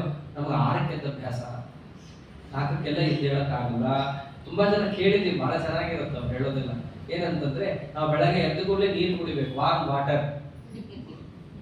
ನಮ್ಮ ಪದ್ಧತಿಗೆ ಸಂಪೂರ್ಣ ವಿರುದ್ಧ. ತೀರ್ಥ ಆಗೋ ತನಕ ನಾವು ಒಂದು ಕಾಳು ನೀರು ಹಾಕಲ್ಲ. ಇವೆಲ್ಲ ಏನು ಗೊತ್ತೇನು? ಇದೇ ಕೆಟ್ಟ ಕ್ಷೇಮ. ನಡೆಸ್ಕೊಂಡ್ ಬಂದ್ಬಿಟ್ಟಿರ್ತೀವಿ, ಏನೋ 10-20 ವರ್ಷದಿಂದ ನಡೆಸ್ಕೊಂಡ್ ಬಂದಿರ್ತೀವಲ್ಲ, ಈ ಕೆಟ್ಟ ಕ್ಷೇಮವನ್ನ ಬಿಡು ಅಂತ ಹೇಳ್ತಾ ಇದ್ದಾರೆ. ಅಥವಾ ಶಾಸ್ತ್ರಕ್ಕೆ ವಿರುದ್ಧವಾದದ್ದು ಏನೇನೋ ಯೋಗ ಸಂಬಂಧ ಹಿಂದಿರೋದೆಲ್ಲ ಹಚ್ಕೊಂಡ್ಬಿಡ್ತೀವಿ ನಾವು. ಕೆಲವೊಮ್ಮೆ ಇರಲ್ಲ, ಚೆನ್ನಾಗಿ ಆರಾಮಾಗಿ ಇರ್ತೀವಿ, ಏನೋ ಒಳ್ಳೆ ಮಾರ್ಗಕ್ಕೆ ಹೋಗಿ ಶುರು ಮಾಡಿದ್ಮೇಲೆ ಏನೇನೋ ಹಚ್ಕೊಳಕ್ ಶುರು ಮಾಡ್ತೀವಿ. ಸಂಬಂಧ ಇಲ್ಲದಿರೋದೆಲ್ಲ ಬಂದ್ಬಿಡುತ್ತೆ ನಮಗೆ. ಅಂದ್ರೆ ಇಲ್ಲಿ ಏನ್ ಹೇಳ್ತಿದ್ದಾರೆ, ನಮಗೆ ವಿಹಿತವಲ್ಲದನ್ನು ನಾವು ಮಾಡ್ಲಿಕ್ಕೆ ಹೊರಟು ಬಿಡ್ತೀವಿ ಕೆಲವೊಮ್ಮೆ. ಇದೊಂದು ಎಚ್ಚರಿಕೆ ಇರಬೇಕು. ಶಾಸ್ತ್ರಕ್ಕೆ ವಿರುದ್ಧ ಅಂತಂದ್ರೆ ಅರ್ಥ ನಮಗೆ ವಿಹಿತವಲ್ಲದ್ದು ಕೂಡ ಶಾಸ್ತ್ರಕ್ಕೆ ವಿರುದ್ಧನೇ. ನಮಗೆ ಯಾವುದನ್ನ ಹೇಳಿದ್ದಾರೋ ಅಷ್ಟು ನಾವು ಮಾಡಬೇಕು.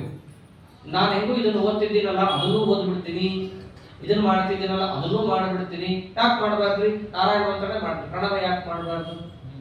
ಅದು ಒಂದು ಮಂತ್ರನೇ ತಾನೆ. ಎಲ್ಲಾ ಕಡೆ ಕೊಂಡಾಡ್ಬಿಡ್ತಾರೆ, ಬೇರೆ ಪ್ರಣವಕ್ಕಿಂತ ಮಂತ್ರ ಇಲ್ಲ, ಹಾಗಿಲ್ಲ ಹೀಗಿಲ್ಲ ಅಂತ ಕೇಳ್ಬಿಡ್ತಾರೆ. ನಾನು ಯಾಕೆ ಜಪ ಮಾಡಬಾರ್ದು? ಅಷ್ಟೇ ಅಲ್ಲ, ಯಾರು ಕೊಡಲ್ಲ ರೀ, ಕೊಡದೇ ಇದ್ದ ಬುಕ್ಕಲ್ಲಿ ಇದೆ ಮಾಡ್ತೀನಿ. ನಮ್ಮವ್ರಿಗೂ ಬುದ್ಧಿ ಇಲ್ಲ, ಪ್ರಿಂಟ್ ಎಲ್ಲ ಮಾಡ್ತಾರೆ. ಮಾಡಬಾರ್ದು. ಶಾಸ್ತ್ರದಲ್ಲಿ ತಂತ್ರಸಾರ ಸಂಗ್ರಹದಲ್ಲಿ ಎಲ್ಲಾ ಮಂತ್ರವನ್ನು ಭಗವತ್ಪಾದರು ನೇರವಾಗಿ ಹೇಳೇ ಇಲ್ಲ, ಬಹಳಷ್ಟು ಗೌಪ್ಯವಾಗಿ ಹೇಳಿದ್ದಾರೆ ಎಲ್ಲಾ ಮಂತ್ರಗಳನ್ನು ಕೂಡ. ಒಂದಾರ ಮಂತ್ರ ಸರಿಯಾಗಿ ಹೇಳ್ಬೇಕು ಆಚಾರ ಹೇಳಿಲ್ಲ, ಹೇಳಬಾರದು ಅಂತ ಹೇಳಿಲ್ಲ. ನಮ್ಮ ಏನೋ ಪ್ರಿಂಟ್ ಮಾಡೋ ಹುಚ್ಚು ಪ್ರಿಂಟ್ ಎಲ್ಲ ಮಾಡಿ ಹಾಕ್ಬಿಡ್ತಾರೆ. ಹಾಕ್ಬೇಕಾದ್ರೆ ಪಾಪ ಅದನ್ನು ಹಾಕ್ತಾರೆ, ಇದನ್ನೆಲ್ಲ ಹಂಗೆ ಮಾಡಬೇಡ್ರಿ ಅಂತ. ಇವರು ಹಂಗೆ ಮಾಡಬೇಕು, ಇಲ್ಲ ನಾವ್ ಯಾಕೆ ಮಾಡಬಾರ್ದು? ಇದೇ ಯೋಗ. ಅಪ್ರಾಪ್ತಸ್ಯ ಪ್ರಾಪ್ತಿರ್ ಯೋಗ. ಶಾಸ್ತ್ರಕ್ಕೆ ವಿರುದ್ಧವಾದಂತಹ ವಿಷಯಗಳು ಏನೇನಿದ್ದಾವೋ ಈ ಒಂದು ಅಪರೋಕ್ಷ ಜ್ಞಾನ ಸಾಧನವಾದ ಮಾರ್ಗದಲ್ಲಿ ನೀನು ನಡೆದಾಗ ಅದನ್ನು ಬಿಡು. ಒಂದು ವೇಳೆ ಕೆಟ್ಟದ್ದನ್ನು ಇಷ್ಟು ದಿವಸ ಮಾಡ್ತಾ ಬಂದಿದ್ದೀವ್ರಿ, ನಮಗೆ ಹೆಂಗೆ ಬಿಡೋಕ್ಕಾಗತ್ತೆ? ಇದೆಲ್ಲ ಮುದ್ದಾಗಾಡಕ್ ಅವಕಾಶ ಇಲ್ಲ. ನಿರ್ಯೋಗ ಕ್ಷೇಮ, ಅದೆರಡನ್ನೂ ಬಿಡಬೇಕು. ತಪ್ಪು ಮಾಡ್ತಿದ್ರೆ ಅದನ್ನು ಬಿಡು. ಒಂದು ವೇಳೆ ಮಾಡೋದಾಗಿದ್ರೆ ಅದು ತಪ್ಪು ಅಂತ ತಿಳಿದಿದ್ರೆ ಬಿಟ್ಟು ಬಿಡೋದನ್ನ. ಅದನ್ನೆಲ್ಲಿ ಹೇಳ್ತಾ ಇದ್ದಾರೆ, ನಿರ್ಯೋಗ ಕ್ಷೇಮ. ಹಿಂಗ್ ಮಾಡಿದಾಗ ನಿಮ್ ತಲೆಯಲ್ಲಿ ಏನಿರುತ್ತೆ? ಇದು ಶಾಸ್ತ್ರಕ್ಕೆ ವಿರುದ್ಧ, ಅದಕ್ಕೆ ಬಿಡ್ತಾ ಇದ್ದೀನಿ. ಇದು ಶಾಸ್ತ್ರಕ್ಕೆ ವಿರುದ್ಧವಾಗಿದೆ, ಹಾಗಾಗಿ ಇದನ್ನ ನಾವು ಮಾಡಕ್ ಹೋಗಲ್ಲ. ಯಾಕೆ ಶಾಸ್ತ್ರಕ್ಕೆ ವಿರುದ್ಧ? ಎಲ್ಲ ನೀವು ವಿಚಾರ ಮಾಡ್ತಾ ಬಂದಾಗ ಅಲ್ಲಿ ಬರೋದು ಯಾವುದು? ದೇವರ ಸ್ಮರಣೆ. ಇದು ಪರಮಾತ್ಮನಿಗೆ ಪ್ರಿಯ, ನಾನು ಹೀಗೆ ಮಾಡೋದಕ್ಕೆ ಮಾಡ್ತಿದ್ದೇನೆ ಅಂದ್ರೆ ಯಾಕೆ ನಾವು ಈ ಕೆಲಸವನ್ನು ಮಾಡೋದ್ರಿಂದ ಭಗವನ್ ನಾಮ ಸ್ಮರಣೆ ಬರುತ್ತೆ ಅನ್ನೋದು ಈ ಕಾರಣಕ್ಕೆ. ಅದಾದ್ರೂ ಯಾಕೆ ಮಾಡ್ತೀವಿ ನಾವು? ಶಾಸ್ತ್ರಕ್ಕೆ ವಿರುದ್ಧ ಇದಕ್ಕೆ ಮಾಡಲ್ಲ, ಶಾಸ್ತ್ರಕ್ಕೆ ವಿರುದ್ಧ ಯಾಕೆ? ಅದಕ್ಕೆ ಕಾರಣ ಕೊಟ್ಟ ಆತ್ಮವಾನ್. ಎಲ್ಲದಕ್ಕಿಂತ ಮೊದಲು ಸಾಧನೆ ಮಾಡೋರಿಗೆ ಇರಬೇಕಾದಂತಹದ್ದು ಯಾವುದಂದ್ರೆ ಆತ್ಮವಾನ್. ಆತ್ಮವನ್ನು ಹೊಂದಿರಬೇಕು. ಏನು ಆತ್ಮ ಹೊಂದಿರಬೇಕು? ಇವನಿಗೆ ಹೇಳಿದ್ರೆ ಬಿಟ್ರೆ ಇರುತ್ತೆ, ಇದ್ದೇ ಇರ್ತದೆ ಯಾವಾಗಲೂ. ಆತ್ಮ ಅಂದ್ರೇನು? ಓಂ ಆತ್ಮೇತಿ ತೋಪಗಚ್ಚಂತಿ ಗ್ರಾಹಯಂತಿ ಚ ಓಂ ಆತ್ಮೇತೇವ ಉಪಾಸೀತ ಅಂತ ಉಪನಿಷತ್ತಲ್ಲಿ ಬರುತ್ತೆ. ಆತ್ಮ ಅಂತಂದ್ರೆ ಸರ್ವಸ್ವಾಮಿ, ಸರ್ವೋತ್ತಮ ಅಂತ ಅರ್ಥ. ಪರಮಾತ್ಮನನ್ನ ಸರ್ವೋತ್ತಮ ಅಂತ ಉಪಾಸನೆಯನ್ನು ಮಾಡ್ತಾ ಇದ್ದರೆ ಎಲ್ಲವೂ ಅವನಿಂದ ನಿಯಮ್ಯ, ನಮಗೆ ನಿಯಾಮಕ ಆತ, ಸಮಸ್ತ ಫಲಾಫಲ ಪ್ರದಾತೃತ್ವ ಅವನಲ್ಲಿದೆ. ಅವನಿಗೋಸ್ಕರ ನಾವೆಲ್ಲ ಮಾಡುತ್ತಿರೋದು, ಅವನಿಂದಲೇ ಶ್ರುತಿ ಸ್ಮೃತಿಗಳೆಲ್ಲವೂ ಹೇಳಲ್ಪಟ್ಟಿರೋದು. ಆದ್ದರಿಂದ ಅವನೇನಾದ್ರೂ ಇದನ್ನು ಮಾಡಬೇಡ ಅಂತಂದ್ರೆ ನಾವು ಅದನ್ನ ಮಾಡಕ್ ಹೋಗಲ್ಲ. ಅವನೇನಾದ್ರೂ ಮಾಡು ಅಂತಂದ್ರೆ ಅದನ್ನ ನಾವು ಮಾಡಕ್ ಹೋಗ್ತೀವಿ. ವಿರುದ್ಧ ಇದ್ರೆ ಮೊದಲು ಕೈ ತೆಗಿತೀವಿ. ಯಾಕೆ? ಅವನ ಸ್ಮರಣೆ ಬರುತ್ತೆ. ಇದೆಲ್ಲ ರಹಸ್ಯವನ್ನು ಕೃಷ್ಣ ಹೇಳ್ತಾ ಇರೋದು. ಎಲ್ಲೇ ವೇದಶಾಸ್ತ್ರಗಳು ವಿಧಿಯನ್ನ ಹೇಳಿದರೆ ಅದಕ್ಕೇನು ತಾತ್ಪರ್ಯ? ಈ ಕೆಲಸವನ್ನ ಮಾಡು ಅಂತಂದ್ರೆ ಏನು? ಈ ಕೆಲಸವನ್ನ ಮಾಡಿದರೆ ಭಗವನ್ ನಾಮ ಸ್ಮರಣೆ ಆಗತ್ತೆ. ಎಲ್ಲಾದರೂ ಕೂಡ ನಸುರಾಂ ಪಿಬೆ, ಹೆಂಡ ಕುಡಿಬೇಡ ಅಂತಂದ್ರೆ ಏನರ್ಥ? ಈ ಕೆಲಸವನ್ನ ಮಾಡಿದರೆ ಭಗವಂತನ ವಿಸ್ಮರಣೆಯಾಗತ್ತೆ ಅಂತ ಅರ್ಥ. ಇದೆಲ್ಲ ಸಂಗ್ರಹ ಮಾಡಿದೆ ಭಗವತ್ಪಾದರು ಒಂದು ಮಾತಂದ್ರು, ಸ್ಮರ್ತವ್ಯ ಸತತಂ ವಿಷ್ಣು ವಿಸ್ಮರ್ತವ್ಯೋ ನ ಜಾತುಚಿತ್. ಪರಮಾತ್ಮನನ್ನು ನಿತ್ಯ ಸಂಸ್ಮರಣೆ ಮಾಡಬೇಕು, ಯಾವತ್ತೂ ಕೂಡ ಅವನನ್ನು ಮರಿಬಾರದು. ಈ ಒಂದು ಅಭಿಪ್ರಾಯವನ್ನು ಇಟ್ಟುಕೊಂಡೇ ಸರ್ವೇ ವಿಧಿ ನಿಷೇಧಾಸ್ಯು ಏತಯೋರೇವ ಕಿಂಕರಾಃ. ದೇವರ ಸ್ಮರಣೆಯನ್ನು ಮಾಡು ಅಂತ ಹೇಳಕ್ಕೆ ಎಲ್ಲ ವಿಧಾನ. ಧಾತ್ರಿ ಒಂದೊಂದಿನ ಊಟ ಮಾಡು, ವನ ಭೋಜನ ಮಾಡು. ಅದರ ತಾತ್ಪರ್ಯ ಏನು? ಕೆಲವರು ಬೇರೆ ಅರ್ಥನೇ ಮಾಡ್ತಾರೆ. ಎಲ್ಲ 4 ತಿಂಗಳು ಬೇಡದ್ದೆಲ್ಲ ತಿಂದಾಗಿರುತ್ತೆ. ಪಾಪ ಪರಿಹಾರಕ್ಕೆ ಯಾವುದು ಅಲ್ಲಪ್ಪ. ಮೇನ್ ಉದ್ದೇಶ ಆ ಕಾರ್ತಿಕ ದಾಮೋದರನ ಪ್ರೀತಿಗೋಸ್ಕರ ಊಟ ಮಾಡೋದು, ಇದು ಪ್ರಧಾನ. ಅಲ್ಲಿ ಅಪ್ರಧಾನವಾಗಿ ಪಾಪ ಪರಿಹಾರ ಆಗಲಿ, ಆದ್ರೆ ನಮ್ಮ ಉದ್ದೇಶ ಏನಿರಬೇಕು? ಪರಮಾತ್ಮನಿಗೆ ಪ್ರೀತಿ ಆಗುತ್ತೆ ಈ ಕೆಲಸ ಮಾಡೋದು. ಬಹಳ ದೊಡ್ಡದಿದು. ಇದು ಒಮ್ಮೆಲೆಗೆ ಎಲ್ರಿಗೂ ಬರಲ್ಲ, ಹಂತ ಹಂತವಾಗಿ ನಾವು ಹೋಗ್ಬೇಕಾಗತ್ತೆ. ಅದಕ್ಕೆ ಕೃಷ್ಣ ಇಲ್ಲಿ ಏನ್ ಹೇಳ್ತಿದ್ದಾರೆ? ನಿಮಗೆ ಪ್ರತಿಯೊಂದು ಕೆಲಸದಲ್ಲೂ ನಿತ್ಯ ಸತ್ವಸ್ಥ ಅದು ಬರಲ್ಲ. ಅದಕ್ಕೆ ಏನು ಮಾಡಬೇಕು? ಪರಮಾತ್ಮನನ್ನ ಆತ್ಮ ಅಂತ ಉಪಾಸನೆ ಮಾಡಬೇಕು, ಸ್ವಾಮಿ ಅಂತ. ಅದಕ್ಕೆ ಒಂದು ಮಾತಂದ್ರು ಆಚಾರ್ಯರು, ನಮ್ಮ ಸ್ವಾಮಿ ಹರರ್ ನಿತ್ಯಂ ಸರ್ವಸ್ಯ ಪತಿರೇವಚ. ಪ್ರತಿನಿತ್ಯವೂ ಕೂಡ ಇದನ್ನ ನಾವು ಹೇಳಬೇಕು. ಅಷ್ಟೇ ಅಲ್ಲ, ಅನುಭಾಷ್ಯದಲ್ಲಿ ಆಚಾರ್ಯ ಏನಂದಿದ್ದು? ಸಚ್ಚಿದಾನಂದ ಆತ್ಮೇತಿ ಮಾನುಷೇಸ್ತು ಸುರೇಶ್ವರೈ. ಪರಮಾತ್ಮನನ್ನು ನಾವು 4 ಗುಣಗಳಿಂದ ಉಪಾಸನೆ ಮಾಡಬಹುದು. ಸತ್, ಚಿತ್, ಆನಂದ, ಆತ್ಮ. ಸತ್ ಅಂತಂದ್ರೆ ನಿರ್ದೋಷ, ಚಿತ್ ಅಂದ್ರೆ ಜ್ಞಾನಪೂರ್ಣ, ಆನಂದ ಅಂದ್ರೆ ಆನಂದಪೂರ್ಣ, ಹಾಗೆ ಆತ್ಮ ಅಂದ್ರೆ ಸರ್ವೋತ್ತಮ. ಅದಕ್ಕೆ ನಾವು ಯಾಕೆ ಸಣ್ಣ ಸಣ್ಣ ಮಕ್ಕಳು ಇದ್ದಾಗಿಂದೇನೆ ಹರಿಸರ್ವೋತ್ತಮ ಹರಿಸರ್ವೋತ್ತಮ ಅಂತ ಕೂಗಿಸ್ತೀವಿ? ಇವತ್ತು ಗಂಟ್ಲಿಂದ ಬಂದಿದೆ, ನಾಳೆ ಬುದ್ಧಿಯಿಂದ ಬರುತ್ತೆ, ಆಮೇಲೆ ಮನಸ್ಸಿನಿಂದ ಬರಲಿ. ಅದು ಬಂತು ಅಂತಂದ್ರೆ ಮುಂದೆ ಪರಮಾತ್ಮನೇ ಅವನ ಕೈ ಹಿಡ್ಕೊಂಡು ಕರ್ಕೊಂಡು ಹೋಗ್ತಾನೆ. ಆದ್ದರಿಂದ ಅಪರೋಕ್ಷ ಜ್ಞಾನದ ಮಾರ್ಗದಲ್ಲಿ ನಿಷ್ಕಾಮ ಕರ್ಮದಲ್ಲಿ ಸಾಗುವವನ ಆಂತರ್ಯ ಏನಿರಬೇಕು? ಮೊದಲು ಹರಿಸರ್ವೋತ್ತಮತ್ವ ಜ್ಞಾನವನ್ನು ಅವನು ಹೊಂದಿರಬೇಕು. ಆನಂತರದಲ್ಲಿ ಶಾಸ್ತ್ರಕ್ಕೆ ವಿರುದ್ಧವಾದ ವಿಷಯಗಳಲ್ಲಿ ಆದಷ್ಟು ಪ್ರವೃತ್ತಿಯನ್ನು ಮಾಡದೆ ಎಷ್ಟಾಗುತ್ತೋ ಅಷ್ಟು ನಿತ್ಯ ಭಗವಂತನ ಸಂಸ್ಮರಣೆಯಲ್ಲಿ ತೊಡಗಬೇಕು. ಇಷ್ಟಿದ್ದಾಗ ಈ ಹೊರಗಿನ ಎಲ್ಲಾ ಪ್ರಾಕೃತ ಸುಖಗಳಲ್ಲಿ ಸಮತ್ವವನ್ನು ಕಂಡು ವೇದಶಾಸ್ತ್ರಗಳ ಆಂತರ್ಯವನ್ನು ಅವನು ಅರಿಯಬಲ್ಲ. ವೇದದಲ್ಲಿ ಸ್ವರ್ಗವೇ ಫಲ ಅಂತಂದ್ರೆ ಸ್ವರ್ಗ ಅಲ್ಲ ಉದ್ದೇಶ, ಮತ್ತೇನು? ಎಲ್ಲಾ ನಿಷ್ಕಾಮ ಕರ್ಮಕ್ಕೂ ಫಲ ಮೋಕ್ಷ ಅಂತ ಅವನು ತಿಳ್ಕೊಳ್ತಾನೆ. ಆದ್ದರಿಂದ ನಿಷ್ಕಾಮ ಕರ್ಮಕ್ಕೆ ಫಲ ಯಾವುದು? ಮೋಕ್ಷ. ಸಕಾಮ ಕರ್ಮಕ್ಕೆ ಮೋಕ್ಷ ಫಲ ಅಲ್ಲ. ಸಕಾಮ ಕರ್ಮಕ್ಕೆ ಬೇಕಾದ ಸ್ವರ್ಗಾದಿಗಳು ಸಿಗಬಹುದು, ಆದ್ರೆ ಅದನ್ನು ವೇದಗಳು ತಿಳಿಸಕ್ಕೆ ಹೋಗ್ತಾ ಇಲ್ಲ. ಆದ್ದರಿಂದ ನಾನು ಹೇಳಿದ ವಿಷಯಕ್ಕೆ ವೇದದ ಆಧಾರವಿದೆಯೇ ಹೊರತು ಬೇರೆಯವರು ಹೇಳಿದಂತಹ ವಿಷಯಗಳಿಗೆ ವೇದದ ನಿಜವಾದ ಆಧಾರ ಇಲ್ಲ. ಆದ್ದರಿಂದ ನಾನು ಹೇಳಿದ್ರಲ್ಲಿ ನೀನು ನಿಷ್ಠೆಯನ್ನು ಮಾಡು ಅರ್ಜುನ ಅಂತ ಹೇಳ್ತಾ ಇದ್ದಾರೆ. ಇದು ಅಪರೋಕ್ಷ ಜ್ಞಾನದ ಮಾರ್ಗ. ಇದನ್ನು ಕೇಳಿದಾಗ ನಮ್ಗೆ ಒಂದಂತೂ ಫಿಕ್ಸ್ ಆಗತ್ತೆ, ಸಕಾಮ ಕರ್ಮ ಮಾಡಿದ್ರೆ ಮೋಕ್ಷ ಇಲ್ಲ, ಈ ಸ್ವರ್ಗ, ಸ್ತ್ರೀ, ಧನ ಮುಂತಾದಂತಹ ಫಲ. ನಿಷ್ಕಾಮ ಕರ್ಮ ಮಾಡಿದ್ರೆ ಮೋಕ್ಷ ಬಿಟ್ಟು ಬೇರೆದಿಲ್ಲ. ಅಂದ್ರೆ ಒಟ್ಟಿನಲ್ಲಿ ಎರಡು ಸಮಾನನೇ ಅಲ್ಲ. ಸಕಾಮ ಕರ್ಮ ಮಾಡಿದವರಿಗೆ ಹೆಂಗೆ ಆ ಫಲ ಇಲ್ಲವೋ, ನಿಷ್ಕಾಮ ಕರ್ಮ ಮಾಡಿದವ್ರಿಗೆ ಈ ಫಲ ಇಲ್ಲಪ್ಪ, ಎರಡೂ ಒಂದೇನೆ ಆಯ್ತು, ಮತ್ತೇನ್ ಹೊಡೆದಿದ್ದು ನಿಷ್ಕಾಮ ಕರ್ಮ? ಇದೊಂದು ಪ್ರಶ್ನೆ ಬರುತ್ತಲ್ಲ. ಅದಕ್ಕೆ ಕೃಷ್ಣ ಅಂದ, ನಿಷ್ಕಾಮ ಕರ್ಮದ ಫಲ ಹೇಳ್ತೀನಿ ನೋಡು ಅಂತ ಹೇಳಿ, ಯಾವಾನರ್ಥ ಉದಪಾನೆ ಸರ್ವತಃ ಸಂಪ್ಲುತೋದಕೆ ತಾವಾನ್ ಸರ್ವೇಷು ವೇದೇಷು ಬ್ರಾಹ್ಮಣಸ್ಯ ವಿಜಾನತಃ. ಸಕಾಮ ಕರ್ಮಕ್ಕೂ ನಿಷ್ಕಾಮ ಕರ್ಮಕ್ಕೂ ಇಷ್ಟು ವ್ಯತ್ಯಾಸ ಇದೆ ಅರ್ಜುನ. ನೀಗೊಂದು ದೃಷ್ಟಾಂತ ಕೊಟ್ಟು ಹೇಳ್ತೀನಿ.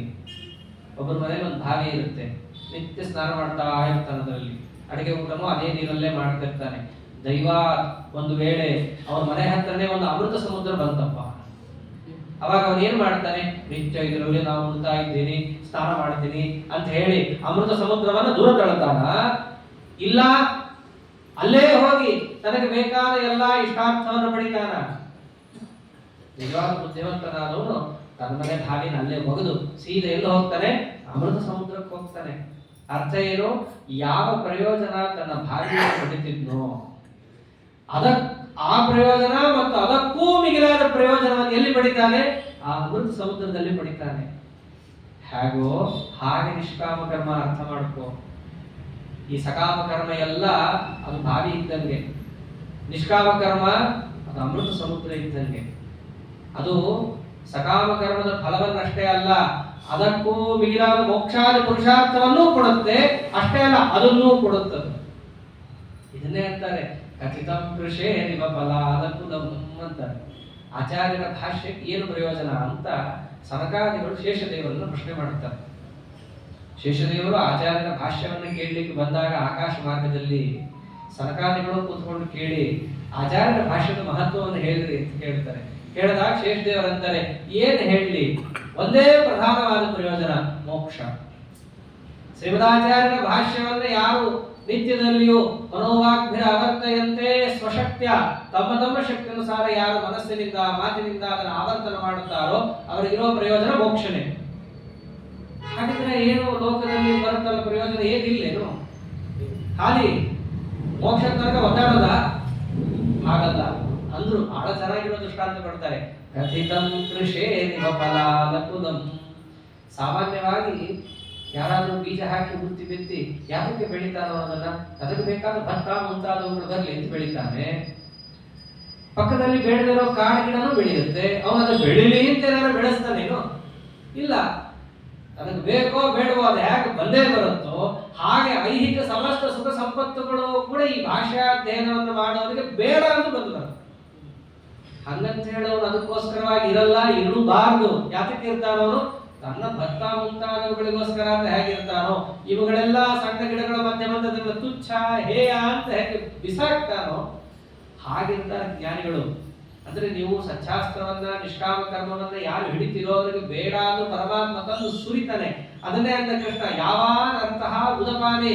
ಉದಪಾನ ಅಂತಂದ್ರೆ ಭಾವಿ. ಆ ಭಾವಿಯಲ್ಲಿ ಯಾವಾನ್ ಅರ್ಥಃ ನಿಮಗೆ ಎಷ್ಟು ಪ್ರಯೋಜನವಿದ್ದಾವೋ ಅದಷ್ಟು ಸರ್ವದ ಸಂಪ್ಲುತೋದಕ್ಕೆ ದೊಡ್ಡ ಸಮುದ್ರದಿಂದ ತಾವಾನ್ ಅದಷ್ಟು ಕೂಡ ನಿಮಗೆ ಸಿಕ್ಕೇ ಸಿಗುತ್ತೆ. ಅಷ್ಟೇ ಅಲ್ಲ, ಅದಕ್ಕೂ ಮಿಗಿಲಾದದ್ದು ಸಿಗುತ್ತೆ. ಹಾಗೆ ಸರ್ವೇಷು ವೇದೇಶು ಎಲ್ಲಾ ವೇದಗಳಲ್ಲೂ ಹೇಳಿದ ಸಾಮಾನ್ಯ ನಿಮ್ಮ ಕಣ್ಣಿಗೆ ಕಾಣುವ ಪ್ರಯೋಜನಗಳು ಏನೇನಿದ್ದಾವೆ, ಸ್ವರಾಜ್ಯ, ಪುತ್ರ, ಮಿತ್ರ, ಧನ, ಕಲತ್ರ, ಅದರಂತೆ ಸ್ವರ್ಗಾದಿಗಳು, ಇವೆಲ್ಲ ಪ್ರಯೋಜನಗಳು ಕೂಡ ಬ್ರಾಹ್ಮಣಸ್ಯ ವಿಜಾನತ. ಯಾರು ಸಚ್ಚಾಸ್ತ್ರವನ್ನ ಓದುವ ಕ್ರಮದಿಂದ ಓದಿ ವಿಜಾನತಃ ಅಪರೋಕ್ಷ ಜ್ಞಾನವನ್ನು ಪಡೆದಿರ್ತಾರೋ, ಅಂದ್ರೆ ಪರೋಕ್ಷ ಜ್ಞಾನವನ್ನು ಸಂಪಾದನೆ ಮಾಡಿ ಯಾರು ಅಪರೋಕ್ಷವನ್ನ ಪಡೆದಿರ್ತಾರಲ್ಲ ಈ ನಿಷ್ಕಾಮ ಕರ್ಮದ ಅನುಷ್ಠಾನದ ಮೂಲಕವಾಗಿ, ಅವರಿಗಷ್ಟು ಫಲ ಇದೆ. ನಿಷ್ಕಾಮ ಕರ್ಮ ಅನ್ನೋದು ಸಮುದ್ರ ಇದ್ದಂತೆ. ಆದ್ದರಿಂದ ಸಕಾಮ ಕರ್ಮ ಮಾಡಿದವರಿಗೆ ಅದಿಲ್ಲ ಅನ್ನೋದೇನೋ ನಿಜ, ಮೋಕ್ಷ ಏನೋ ಇಲ್ಲ. ಆ ನಿಷ್ಕಾಮ ಕರ್ಮ ಮಾಡದವರಿಗೆ ಎಲ್ಲವೂ ಕೂಡ ಒದಗಿ ಬರುತ್ತೆ. ನಮ್ ಹಿಂದಿನವ್ರ ಚರಿತ್ರೆ ನೋಡಿದ್ರೆ ಏನ್ರಿ ಕಮ್ಮಿ ಮಾಡಿದ್ರು. ಶ್ರೀಪಾದರಾಜರು ಯಾವ್ದಕ್ಕೆ ಹೋಗಿದ್ರಿ? ಇದ್ದಲ್ಲೇ ಇದ್ದಿದ್ದು ಯಾವ್ದಾವುದಕ್ಕೂ ಪ್ರಯತ್ನ ಪಟ್ಟವರಲ್ಲ. ಪರಮಾತ್ಮ ತಂದು ಸುರಿತಿದ್ದ ಅವರ ಎದುರಿಗೆ. ಎಲ್ಲೇ ಕಾಡಲ್ಲಿ ಹೋಗ್ಲಿ, ಯಾವ ಪ್ರದೇಶಕ್ಕೆ ಹೋಗ್ಲಿ, ದೇವರ ಸಂಕಲ್ಪ ಇದನ್ನು ಮೆರೆಸ್ಬೇಕು ಅಂತ ನಾ ಮೆರೆಸ್ತೀನಿ. ವ್ಯಾಸರಾಜ ನನಗೇನು ಬೇಡ ಅಂತ ಗುಹೆಯಲ್ಲಿದ್ದರೂ ಕೂಡ ಆನೆ ಬಂದು ನೀನೇ ಯಾಕೆ? ತಾವಾನ್ ಸರ್ವೇಷು ವೇದೇಶು ಬ್ರಾಹ್ಮಣಸ್ಯ ವಿಜಾನತಃ.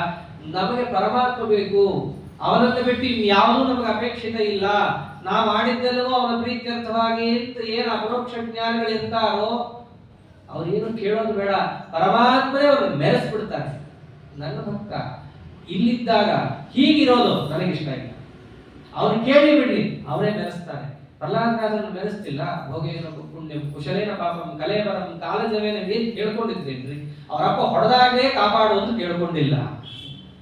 ಅಂಥದ್ದು ನಿನ್ನನ್ನು ದೈತ್ಯ ಚಕ್ರ ಚೂಡಾಮಣಿಯಾಗಿ ಮೆರೆಸ್ತೀನಿ ಅಂತಂದ್ರೂ ಅವ್ರು ಏನೋ ಅಲ್ಲಿ ನೀ ಕೂಡಿಸಿದ್ರೆ ನಿನ್ನ ಇಚ್ಛಾ. ಇಷ್ಟೊತ್ತವರೆಗೆ ಕೆಳಗಿದ್ದೆ, ಒಂದು ಸೀಟ್ ಮೇಲೆ ಕೂಡಿಸ್ತಾ ಇದ್ದೀಯಾ ಅಷ್ಟೇ. ಏನ್ ವ್ಯತ್ಯಾಸ ಇದೆ? ನಿನ್ನ ಸಂಕಲ್ಪಕ್ಕೆ ನಾವು ಬಂದರು ಸ್ವಾಮಿ, ನೀನು ನನ್ನನ್ನು ಎಲ್ಲಿಟ್ರೂ ನೀನು ನನಗೆ ಒಡೆಯದೆ, ನಾನು ನಿನ್ನ ದಾಸ. ಹೀಗಿರ್ತಾರ ಪರೋಕ್ಷ ಜ್ಞಾನಿಗಳು.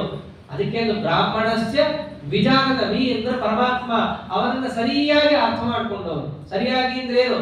ಹೃದಯ ಕಮಲದ ಒಳಗೆ ಅವನು ಹೇಗಿದ್ದಾನೋ ಹಾಗೆ ಅರ್ಥ ಮಾಡಿಕೊಂಡಂತಹ ಅಪರೋಕ್ಷ ಜ್ಞಾನಿಗಳಿರ್ತಾರಲ್ಲ, ಅವರಿಗೆ ಪರಮಾತ್ಮ ಈ ಸಕಾಮ ಕರ್ಮ ಮಾಡಿದವರಿಗೆ ಏನು ಫಲನೋ ಅದರ ಜೊತೆ ನಿಷ್ಕಾಮ ಕರ್ಮವನ್ನು ಮಾಡಿದಕ್ಕಿರುವ ಮೋಕ್ಷಾದಿ ಪುರುಷಾರ್ಥವನ್ನು ಕೊಟ್ಟುಬಿಡ್ತಾನೆ. ಒಂದು ಮಾತು ಬರುತ್ತೆ, ಅಪರೋಕ್ಷ ಜ್ಞಾನಿಗಳ ಮಹತ್ವ ಏನು ಅಂತಂದ್ರೆ, ಅವನಿಗೆ ಒಂದು ವೇಳೆ ಅದು ದೊರಕಲೇಬಾರದು, 7 ಜನ್ಮದಲ್ಲಿ ದೊರಕಬಾರದು ಅಂತ ಅವನ ಹಣೆಯಲ್ಲಿ ಕೆತ್ತಿ ಕಳಿಸಿದ್ರು ಕೂಡ ಈ ಅಪರೋಕ್ಷ ಜ್ಞಾನಿಗಳ ಆಶೀರ್ವಾದ ಆಯಿತು ಅಂತಂದ್ರೆ ಅದೆಲ್ಲವನ್ನೂ ಪರಮಾತ್ಮ ಅಳಿಸಿ ಸೈಡಿಗೆ ಹಾಕ್ಬಿಡ್ತಾನೆ. ಅಪರೋಕ್ಷ ಜ್ಞಾನಿಗಳ ಮೇಲೆ ಪರಮಾತ್ಮ ತೋರಿಸುವ ಪ್ರೀತಿ. ಮುಂದೆ ಅದೇ ಮಾತಂದ್ರೆ ಜ್ಞಾನಿ ಪ್ರಿಯತಮೋ ಮತಃ ಅಂತಾನೆ. ಈ ಅಪರೋಕ್ಷ ಜ್ಞಾನ ನನಗೆ ಅತ್ಯಂತ ಪ್ರಿಯ, ಅವನು ಏನ್ ಹೇಳ್ತಾರೆ ಅದನ್ನು ನಡೆಸ್ಬಿಡ್ತೀನಿ. ಅಷ್ಟು ಅಪರೋಕ್ಷ ಜ್ಞಾನಕ್ಕೆ ಮಹತ್ವ ಇದೆ. ಆದ್ದರಿಂದ ಸಕಾಮ ಕರ್ಮ ನಿಷ್ಕಾಮ ಕರ್ಮಗಳ ಮಧ್ಯದಲ್ಲಿ ತುಲನೆ ಮಾಡಿ ಅದಕ್ಕೆ ಈ ಫಲ ಇಲ್ಲ, ಇದಕ್ಕೆ ಆ ಫಲ ಇಲ್ಲ, ಎರಡೂ ಒಂದೇ ಅಲ್ಲ ಕೃಷ್ಣ ಅಂತ ಮಾತಾಡಬೇಡ. ನಿಷ್ಕಾಮ ಕರ್ಮಕ್ಕೆ ಬಹಳ ಎತ್ತರದ ಸ್ಥಾನ ಇದೆ. ಆಚಾರ್ಯರು ಒಂದು ಮಾತಂತಾರೆ ತಂತ್ರಸಾರ ಸಂಗ್ರಹದಲ್ಲಿ, ಸಕಾಮೇಭ್ಯೋ ಮಿತಗುಣ ಯಾಕಾಮೈಸ್ತು ಕೃತಾ ಕ್ರಿಯಾ ತಸ್ಮಾದ್ ಅಕಾಮೇವಾರಂ ಭಜೇದ್ ವಿಷ್ಣುಂ ಸನಾತನಂ ಅಂತಾರೆ. ಸುಮ್ಮನೆ ನಮ್ಮ ಒಂದು ಎಣಿಕೆಗೆ ಒಂದು ನಂಬರ್ ಕೊಡ್ತಾರೆ ಆಚಾರ್ಯರು. ನೀವು ಸಕಾಮ ಕರ್ಮವನ್ನು ಮಾಡಿದರೆ ಎಷ್ಟು ಪುಣ್ಯನೋ ಅದಕ್ಕಿಂತಲೂ 10,000 ಪಟ್ಟು ಹೆಚ್ಚು ಪುಣ್ಯ ನಿಷ್ಕಾಮ ಕರ್ಮದಿಂದ ಬರುತ್ತೆ. ಒಂದೇ ಕೆಲಸ ಮನಸ್ಸಿನಲ್ಲಿ ಏನೇನೋ ಕೊಳೆ ತುಂಬಿಕೊಂಡು ಮಾಡೋದಕ್ಕಿಂತ ವಿಷ್ಣು ಪ್ರೀತಿಗೋಸ್ಕರ ಅಂತ ನೀವೇನಾದ್ರೂ ಅದೇ ಕೆಲಸವನ್ನ ನಿರ್ಮಲ ಮನಸ್ಸಿನಿಂದ ಮಾಡಿದ ಪಕ್ಷದಲ್ಲಿ 10,000 ಪಟ್ಟು ಹೆಚ್ಚು ಪುಣ್ಯ ಸಿಗುತ್ತೆ. ನೀವೇನು ಶ್ರಮ ಪಡಬೇಕಾಗಿಲ್ಲ, ಅಷ್ಟೇ ಶ್ರಮದಿಂದ ಇನ್ನೂ ಹೆಚ್ಚು ಬರ್ತಿದೆ. ಆದ್ದರಿಂದ ತಸ್ಮಾತ್ ಅಕಾಮ ಏವಾಲಂ, ಯಾವ ಕಾಮನ ಹೊರಗಿನ ಕಾಮನಾಗಳಿಲ್ಲದೆ ಭಜೇತ್ ವಿಷ್ಣು ಸನಾತನ, ಪರಮಾತ್ಮನನ್ನೇ ಸೇವೆ ಮಾಡಬೇಕು. ಆದ್ದರಿಂದ ವೇದಗಳಲ್ಲಿ ಎಲ್ಲಾದರೂ ಕೂಡ ಕಾಮನಾವನ್ನ ಹೇಳ್ತಾ ಇದ್ರೆ ಅದಕ್ಕೆ ಅರ್ಥವನ್ನ ಹಾಗೆ ತಗೋಬೇಡ. ಮತ್ತೇನಲ್ಲೆಲ್ಲ ಅರ್ಥ ವಿಷ್ಣು ಪ್ರೀತಿಗೋಸ್ಕರವಾಗಿ ಅರ್ಥ. ಅರ್ಜುನ ಒಪ್ಪಲಿಲ್ಲ, ನೀನೇನೋ ವಿಷ್ಣು ಪ್ರೀತಿಗೋಸ್ಕರ ಅಂತ್ಯ. ಎಲ್ಲಾರು ಒಂದಾದ ವೇದದಲ್ಲಿ ಕಾಣಿಸ್ಬೇಕು ಶಬ್ದ. ಎಲ್ಲಾ ಕಡೆಯಲ್ಲಿ ಏನು ಕೇಳುತ್ತೆ? ಸ್ವರ್ಗ ಕಾಮೋ ಯಜೇತ ಅಂತ ಕಾಣುತ್ತೆ. ಸ್ವರ್ಗ ಬೇಕಾಗಿದ್ದರೆ ಯಾಗ ಮಾಡು ಅಂದ್ರೆ ಸ್ವರ್ಗದ ಅಪೇಕ್ಷೆ ಉಳ್ಳವನು ಯಾಗ ಮಾಡಬೇಕು. ನೋಡು, ಸ್ವರ್ಗದ ಅಪೇಕ್ಷೆ ಹೇಳ್ತಾ ಇದ್ದಾರೆ ಬಾಯಿ ಬಿಟ್ಟು. ನೀನು ಸ್ವರ್ಗದ ಅಪೇಕ್ಷೆನೇ ಪಡಬಾರದು. ನಿಸ್ತ್ರೈಗುಣ್ಯೋ ಭವಾರ್ಜುನ ಅಂತ ಇದ್ದೀಯ. ನೋಡಲ್ಲಿ ಸ್ವರ್ಗ ಕಾಮ, ಸ್ವರ್ಗದ ಅಪೇಕ್ಷೆ. ನೋಡಲ್ಲಿ ಚೆನ್ನಾಗಿ ವೇದದಲ್ಲಿ ಹೇಳ್ತಾ ಇದ್ದಾರೆ. ನನ್ನ ಮಾತಿಗೆ ವೇದ ಮೂಲ ಅಂತ್ಯ, ವೇದಕ್ಕೆ ಈಗೆಲ್ಲ ಅರ್ಥ ಇದೆಯಲ್ಲ ಕೃಷ್ಣ. ನಾವು ಫಲದ ಅಪೇಕ್ಷೆಯನ್ನೇ ಬಿಡಬೇಕು ಅಂತ ನಿನ್ನ ಮಾತಿದೆ. ಬರೀ ಕೆಲಸ ಮಾತ್ರ ಮಾಡಕ್ ಹೋಗು, ದೇವರ ಪ್ರೀತಿಗೋಸ್ಕರ ನೀನಂತ ಇದೆ. ಯಾರ ಫಲದ ಅಪೇಕ್ಷೆಯನ್ನು ಪಡಬೇಕು. ನೋಡು ಶಬ್ದ ನೋಡು, ಸ್ವರ್ಗ ಕಾಮ ಸ್ಪಷ್ಟ ಶಬ್ದ ಇದೆ. ಅದರಿಂದ ವೇದಕ್ಕೆ ಹೆಂಗ ಅರ್ಥ ಮಾಡಬೇಕು? ಪರಮಾತ್ಮ ಯುಕ್ತಿಯುಕ್ತವಾಗಿ ಉತ್ತರ ಕೊಡ್ತಾನೆ. ಆ ವೇದಕ್ಕೆ ಅರ್ಥ ಏನು ಗೊತ್ತೇನೋ? ಕರ್ಮಣ್ಯೇವಾಧಿಕಾರಸ್ತೆ ಮಾ ಫಲೇಶು ಕದಾಚನ ಮಾ ಕರ್ಮ ಫಲ ಹೇತುರ್ಭೂಃ ಮಾತೆ ಸಂಗೋಸ್ತ್ವ ಕರ್ಮಣಿ. ವೇದದ ಆಂತರ್ಯ ಇಷ್ಟಿದೆ. ಕರ್ಮಣ್ಯೇವ ಅಧಿಕಾರಸ್ತೆ ಫಲೇಶು ಅಧಿಕಾರಃ ಮಾ. ವೇದದಲ್ಲಿ ಯಜ್ಞ ಮಾಡುವಂತ ಇದೆ. ಯಜ್ಞ ಅನ್ನೋ ಒಂದು ಕರ್ಮ. ಆ ಕರ್ಮದಲ್ಲಷ್ಟೇ ನಿನಗೆ ಅಧಿಕಾರವೇ ಹೊರತು ಫಲೇಶು, ಆ ಯಜ್ಞದಿಂದ ಪ್ರಾಪ್ಯವಾದ ಮೇಲ್ನೋಟಕ್ಕೆ ತೋರುವ ಸ್ವರ್ಗ ಅನ್ನುವ ಫಲ ಏನಿದೆ ಇದರಲ್ಲಿ ಮಾ ನಿನಗೆ ಅಧಿಕಾರವಿಲ್ಲ. ಆದ್ದರಿಂದ ಮಾ ಕರ್ಮ ಫಲ ಹೇತುರ್ಭೂಃ, ಕರ್ಮಕ್ಕೆ ಫಲ ಇದೆ ಅಂತ ಹೇಳಿ ಕರ್ಮ ಮಾಡಲಿಕ್ಕೆ ನೀನು ಹೋಗಬೇಡ. ಇದನ್ನು ಇಲ್ಲಿ ವೇದ ಹೇಳ್ತಾ ಇರೋ. ಮೇಲ್ನೋಟಕ್ಕೆ ವೇದ ಯದ್ಯಪಿ ಹೇಳ್ತಾ ಇದೆ ಸ್ವರ್ಗ ಅಂತ ಹೇಳಿ, ಆದರೆ ನಿನಗೆ ಸ್ವರ್ಗವನ್ನ ಫಲ ಅಂತ ಭಾವಿಸಿ ಅದನ್ನ ಪಡೆಯುವ ಅಪೇಕ್ಷೆ ಇರಕೂಡುದು. ಮಾ ಫಲೇಶು ಕದಾಚನ. ಮತ್ತೆ ಎಲ್ಲಿ ನಿನಗಿರೋದು ತಾತ್ಪರ್ಯ? ಕರ್ಮಣ್ಯೇವ, ಕರ್ಮ ಮಾಡೋದ್ರಲ್ಲಷ್ಟೇ ನಿನಗೆ ತಾತ್ಪರ್ಯ ಇರೋದು. ಅದ್ಯಾಕೆ ಕೃಷ್ಣ ಹಿಂಗ್ಯಾಕೆ? ಫಲದಲ್ಲಿ ಯಾಕೆ ಅಪೇಕ್ಷೆ ಇರಬಾರದು ನನಗೆ? ಅದಕ್ಕೂ ಅದೇ ಉತ್ತರ, ಕರ್ಮಣ್ಯೇವ ಅಧಿಕಾರ. ನಿನ್ನ ಆಗೋದು ಒಂದೇ ಅಂತ. ಸ್ವಲ್ಪ ಯೋಚನೆ ಮಾಡೋಣ ನಾವೇ. ನಮ್ಮ ಕೈಲಿ ಏನ್ ಮಾಡಕ್ಕಾಗುತ್ತೆ? ಕೆಲಸ ಅಷ್ಟೇ, ಔಟ್ಕಮ್ ನಮ್ಮ ಕೈಲಿ ಇರಲ್ಲ. ಕೆಲಸ ಮಾಡಿದ್ದರ ಫಲವಾಗಿ ಅದಾಗದೆ ಅದು ಬರುತ್ತೆ ಅನ್ನೋದು ಬಿಟ್ರೆ ನಾವು ಅಷ್ಟೇ. ಯಾರಾದ್ರೂ 96 ಮಾರ್ಕ್ಸ್ ಬರ್ಲಿ ಅಂತ ಹೇಳಿ ತೆಗಿಲಿ ನೋಡೋಣ. 100 ಬರೋದು ಬೇರೆ, ನಂಗೆ 96 ಬರ್ಲಿ ಅಂತ ತೆಗಿಲಿ ನೋಡೋಣ. ಆಗಲ್ಲ. 100 ಬರ್ಲಿ ಅಂತ ಅಪೇಕ್ಷೆ ಪಡ್ಬೋದು, 0 ಬರ್ಬೋದು, ಸಮಸ್ಯೆ ಇಲ್ಲ, ಬಹಳ ಸುಲಭ. 100 ಬರೋದಕ್ಕೆ ಪ್ರಯತ್ನ ಪಡ್ಬೋದು, ಅಂದ್ರೆ ಹೇಳ್ಬೋದು 100 ಬರುತ್ತೆ. ಯಾರು 196 ಬರುತ್ತೆ ಅಂತ ಹೇಳಿ ನೋಡೋಣ. ಕಷ್ಟ, ಆಗದೇ ಇಲ್ಲ. ಯಾಕೆ ಅಂತಂದ್ರೆ ಇಷ್ಟೇ ಕಾರಣ ಕೊಡು, ಕರ್ಮಣ್ಣೇವ ಅಧಿಕಾರ. ನಿನಗಿರೋ ಸಾಮರ್ಥ್ಯ ಕರ್ಮ ಮಾಡೋದ್ರಲ್ಲಷ್ಟೇ ಬಿಟ್ರೆ ಫಲ ಬರೋದ್ರಲ್ಲಿ ನಿನಗೆ ಅಧಿಕಾರ ಇಲ್ಲ. ಯಾಕಿಲ್ಲ? ಉತ್ತರ ಕೊಟ್ಟಿದ್ದಾನೆ ಹಿಂದೆ. ಆತ್ಮವಾನ್, ಆತ್ಮ ಅಂದ್ರೆ ಸರ್ವೋತ್ತಮನಾದವನು ಅವನು. ಸರ್ವೋತ್ತಮ ಅಂದ್ರೆ ಫಲಕ್ಕೂ ಉತ್ತಮ ಅವನು, ಫಲಪ್ರದಾತ ಅವನು. ಫಲಪ್ರದಾತೃತ್ವ ಅವನಲ್ಲಿದೆ, ನಿನ್ನಲ್ಲಿಲ್ಲ. ಆದ್ದರಿಂದ ಫಲದ ಅಪೇಕ್ಷೆ ಇಟ್ಟುಕೊಂಡು ಕೆಲಸ ಮಾಡಿದ್ರೆ ಅದು ವ್ಯರ್ಥ ಆಗತ್ತೆ. ಯಾಕೆಂದ್ರೆ ನಿನಗೆ ಆ ಸಾಮರ್ಥ್ಯ ಇಲ್ಲ. ಇಲ್ಲದೆ ಇರೋ ಕಡೆ ನಿನ್ನ ಸಾಮರ್ಥ್ಯವನ್ನು ಹಾಕಿ ವ್ಯರ್ಥ ಮಾಡಿಕೊಡೋದಕ್ಕಿಂತ ನಿನಗೆ ಎಲ್ಲಿ ಸಾಮರ್ಥ್ಯ ಇದೆಯೋ ಅಷ್ಟರಲ್ಲಿ ಮಾತ್ರ ನೀನು ಪ್ರಯತ್ನ ಪಡಬೇಕಾಗತ್ತೆ. ಅದಕ್ಕೆ ಏನಂತ ಕರ್ಮಣ್ಯೇವ ಅಧಿಕಾರ. ಎಲ್ಲಾ ನಿಷ್ಕಾಮ ಕರ್ಮ ಯಾಕಂತೀವಿ? ಇದೇ ಆಗ್ತಾರೆ ಇದನ್ನು. ನಿಷ್ಕಾಮ ಅಂತಂದ್ರೆ ಯಾವ ಅಪೇಕ್ಷೆನೂ ಇರಬಾರದು. ಯಾಕೆ ಮಾ ಫಲೇಶು ಅಂತ ಹೇಳಿದ್ದಾರಲ್ಲ ಕೃಷ್ಣ, ಯಾವ ಫಲದ ಅಪೇಕ್ಷೆಯೂ ಇರಬಾರದು. ಮತ್ತೆಲ್ಲ ಹೇಳಿದ್ದಾರಲ್ರಿ ಯಾರು? ಈ ಭಾಗವತದಲ್ಲಿ ಪ್ರಚೇತಸರು ತಪಸ್ ಮಾಡ್ತಾರೆ, ರುದ್ರದೇವರ ಕುರಿತು ತಪಸ್ ಮಾಡ್ತಾರೆ, ಅವರಿಂದ ರುದ್ರಗೀತೆಯನ್ನು ಪಡಿತಾರೆ. ಆಮೇಲೆ ಪರಮಾತ್ಮನನ್ನು ಕುರಿತು ತಪಸ್ ಮಾಡ್ತಾರೆ, ದೇವರು ಪ್ರತ್ಯಕ್ಷನಾಗಿ ಆಳ್ರಿ ಅಂತ ಹೇಳಿ ಕಳಿಸ್ತಾರೆ. ಅಷ್ಟರಲ್ಲಿ ಬರ್ತಾರೆ, ಕಾಡು ಬೆಳ್ಕೊಂಡ್ಬಿಟ್ಟಿರುತ್ತೆ. ಇವೆಲ್ಲ ಕಥೆ. ಆದರೆ ಅಲ್ಲಿ ಅವ್ರು ಸ್ತೋತ್ರ ಮಾಡ್ತಾರಲ್ಲ ಪರಮಾತ್ಮನನ್ನ, ಇವೆಲ್ಲ ಉಪನ್ಯಾಸದಲ್ಲಿ ಹೇಳೋದೇ ಇಲ್ಲ. ಯಾಕೆ? ಟೈಮ್ ಇರಲ್ಲ ಪಾಪ ಅವ್ರಿಗೆ. ಅಲ್ಲೊಂದು ಮಾತು ಏನ್ ಬರುತ್ತೆ ಅಂತಂದ್ರೆ, ವೃಣೀಮಹೇತೆ ಪರಿತೋಷಣಾಯ ಅಂತ ಒಂದು ಮಾತಂತಾರ ಅವರು. ನಾವೆಲ್ಲ ಕರ್ಮ ಮಾಡ್ತೀವಿ, ಯಾಕೆ ಮಾಡ್ತೀವಿ ಗೊತ್ತೇನೋ? ನಿನ್ನ ಸುಪ್ರೀತಿಗೋಸ್ಕರ ಮಾಡ್ತೀವಿ ಅಂತ. ನಮಗೆ ಎದ್ದಿವಿ ರಾಜ್ಯದ ಯಾವ ಫಲದ ಅಪೇಕ್ಷೆ ಇಲ್ಲ, ಬೇಡ ಅಂತ ಅಂದಿರ್ತಾರ ಅವರು. ಭಗವದ್ ಆದೇಶ ಅಂತ ಹಿಂತಿರುಗಿ ಬರೋದು. ಯಾಕೆ ಬರ್ತೀವಿ ಗೊತ್ತೇನು? ನಾವು ನನಗೇನು ಇದನ್ನ ಆಡೋದ್ರಿಂದ ಅನುಭವಿಸಬೇಕಾದ ಸುಖ ಬೇಕಾಗಿಲ್ಲ. ಯಾಕೆ? ಇವೆಲ್ಲ ತುಚ್ಛ ಹೇಯ ಎಲ್ಲ ಗೊತ್ತಾಗೋಗಿದೆ. ಆದ್ರೂ ಯಾಕೆ ಬರ್ತೀವಿ? ವೃಣೀಮಹೇತೆ ಪರಿತೋಷಣಾಯ, ನಿನ್ನ ಸುಖಕ್ಕೋಸ್ಕರವಾಗಿ ನಾವು ಬರ್ತೀವಿ, ನಿನ್ನ ಸುಪ್ರೀತಿಗೋಸ್ಕರವಾಗಿ ನಾವು ಬರ್ತೀವಿ. ಇವೆಲ್ಲ ನಾವು ನೋಡಿದಾಗ ಇದು ಸದಾಚಾರದಿಂದ ಬಂದದ್ದು. ರಾಯರಂತಾರೆ ಇದನ್ನ ಗೀತಾಭಿವೃದ್ಧಿಯಲ್ಲಿ, ಬರೀ ಕರ್ಮವನ್ನ ಮಾಡೋದು ನಿಷ್ಕಾಮವಾಗಿ ಅಂತ ಏನಂತೀವಿ. ಆ ನಿಷ್ಕಾಮ ಶಬ್ದಕ್ಕೆ ಏನ್ ಅರ್ಥ ಅಂತಂದ್ರೆ ಯಾವ ಅಪೇಕ್ಷೆನೂ ಇಲ್ಲ ಅಂತ ಅರ್ಥ ಅಲ್ಲ. ಯಾಕಂದ್ರೆ ಏನೂ ಪ್ರಯೋಜನ ಇಲ್ಲದೆ ಯಾರು ಕೆಲಸನೇ ಮಾಡಲ್ಲ. ಮೊದಲನೇದಾಗಿ ಏನಾದ್ರು ಪ್ರಯೋಜನ ಇದ್ದರೆ ಕೆಲಸ ಮಾಡೋದು. ಹಾಗಿದ್ದ ಮೇಲೆ ಪ್ರಯೋಜನ ಬೇಕೇ ಬೇಕು ಅಂತ ಆದ ಪಕ್ಷದಲ್ಲಿ ಅಂತ ಇಂಥ ಕ್ಷುಲ್ಲಕ ಪ್ರಯೋಜನದ ಅಪೇಕ್ಷೆಯನ್ನು ಬಿಟ್ಟು ಯಾವುದು ಶಾಶ್ವತನೋ ಅದಕ್ಕೋಸ್ಕರ ಮಾಡಿ. ಅದಕ್ಕೆ ಏನಂದ್ರೆ ಮುಮುಕ್ಷು ಅಂತ ಕರೀತಾರೆ. ಮೋಕ್ಷದ ಅಪೇಕ್ಷೆ ಅದು ಕ್ಷುಲ್ಲಕ ಅಲ್ಲ, ಅದೇ ಅಂತಿಮ. ಅದು ನಷ್ಟವೂ ಕೂಡ ಆಗಲ್ಲ, ಅದು ಮೋಕ್ಷದ ಅಪೇಕ್ಷೆ. ಇವರೆಲ್ಲರೂ ಕೂಡ ಅಧಮಾಧಿಕಾರಿಗಳು. ಉತ್ತಮಾಧಿಕಾರಿಗಳು ಏನನ್ನ? ಮೋಕ್ಷವನ್ನು ಬಯಸಲ್ಲ. ಅವ್ರು ಏನನ್ನ ಬಯಸ್ತಾರೆ? ಸ್ವಾಮಿ ನೀ ಸುಪ್ರೀತನಾಗಿ ಸಾಕು. ಅವ್ರು ಹಾಗಿರ್ತಾರೋ. ಆಚಾರ್ಯರ ಅದಕ್ಕೆ ಏನಂದಿದ್ದು, ತಾತ್ಪರ್ಯ ನಿರ್ಣಯದ ಕಡೆಯಲ್ಲಿ ಎಲ್ಲವನ್ನ ಹೇಳಿ, ಈ ತಾತ್ಪರ್ಯ ನಿರ್ಣಯವನ್ನ ಯಾರು ಓದ್ತಾರೋ, ನಿತ್ಯ ಇದನ್ನ ಹೇಳ್ತಾರೋ ಕೇಳ್ತಾರೋ ಅವ್ರಿಗೇನು ಪ್ರಯೋಜನ ಅಂತ ಅವರೇ ಪಟ್ಟಿ ಮಾಡಿಕೊಂಡು ಯಾವುದು ಹೇಳಕ್ ಬರಲ್ಲ. ಒಂದ್ ಮಾತು ಅಂದ್ಬಿಡ್ತಾರೆ, ನಾರಾಯಣ ಪ್ರೀತಿ ಉಪೈತ್ಯತೋನಂ. ಅದಕ್ಕಿಂತ ದೊಡ್ಡ ಪ್ರಯೋಜನ ಇನ್ನೇನಿದೆ? ಇದೇ ಅರ್ಥನೇ. ಯಾವಾನರ್ಥ ಉದಪಾನೆ ಸರ್ವತಃ ಸಂಪ್ಲುತೋದಕ್ಕೆ.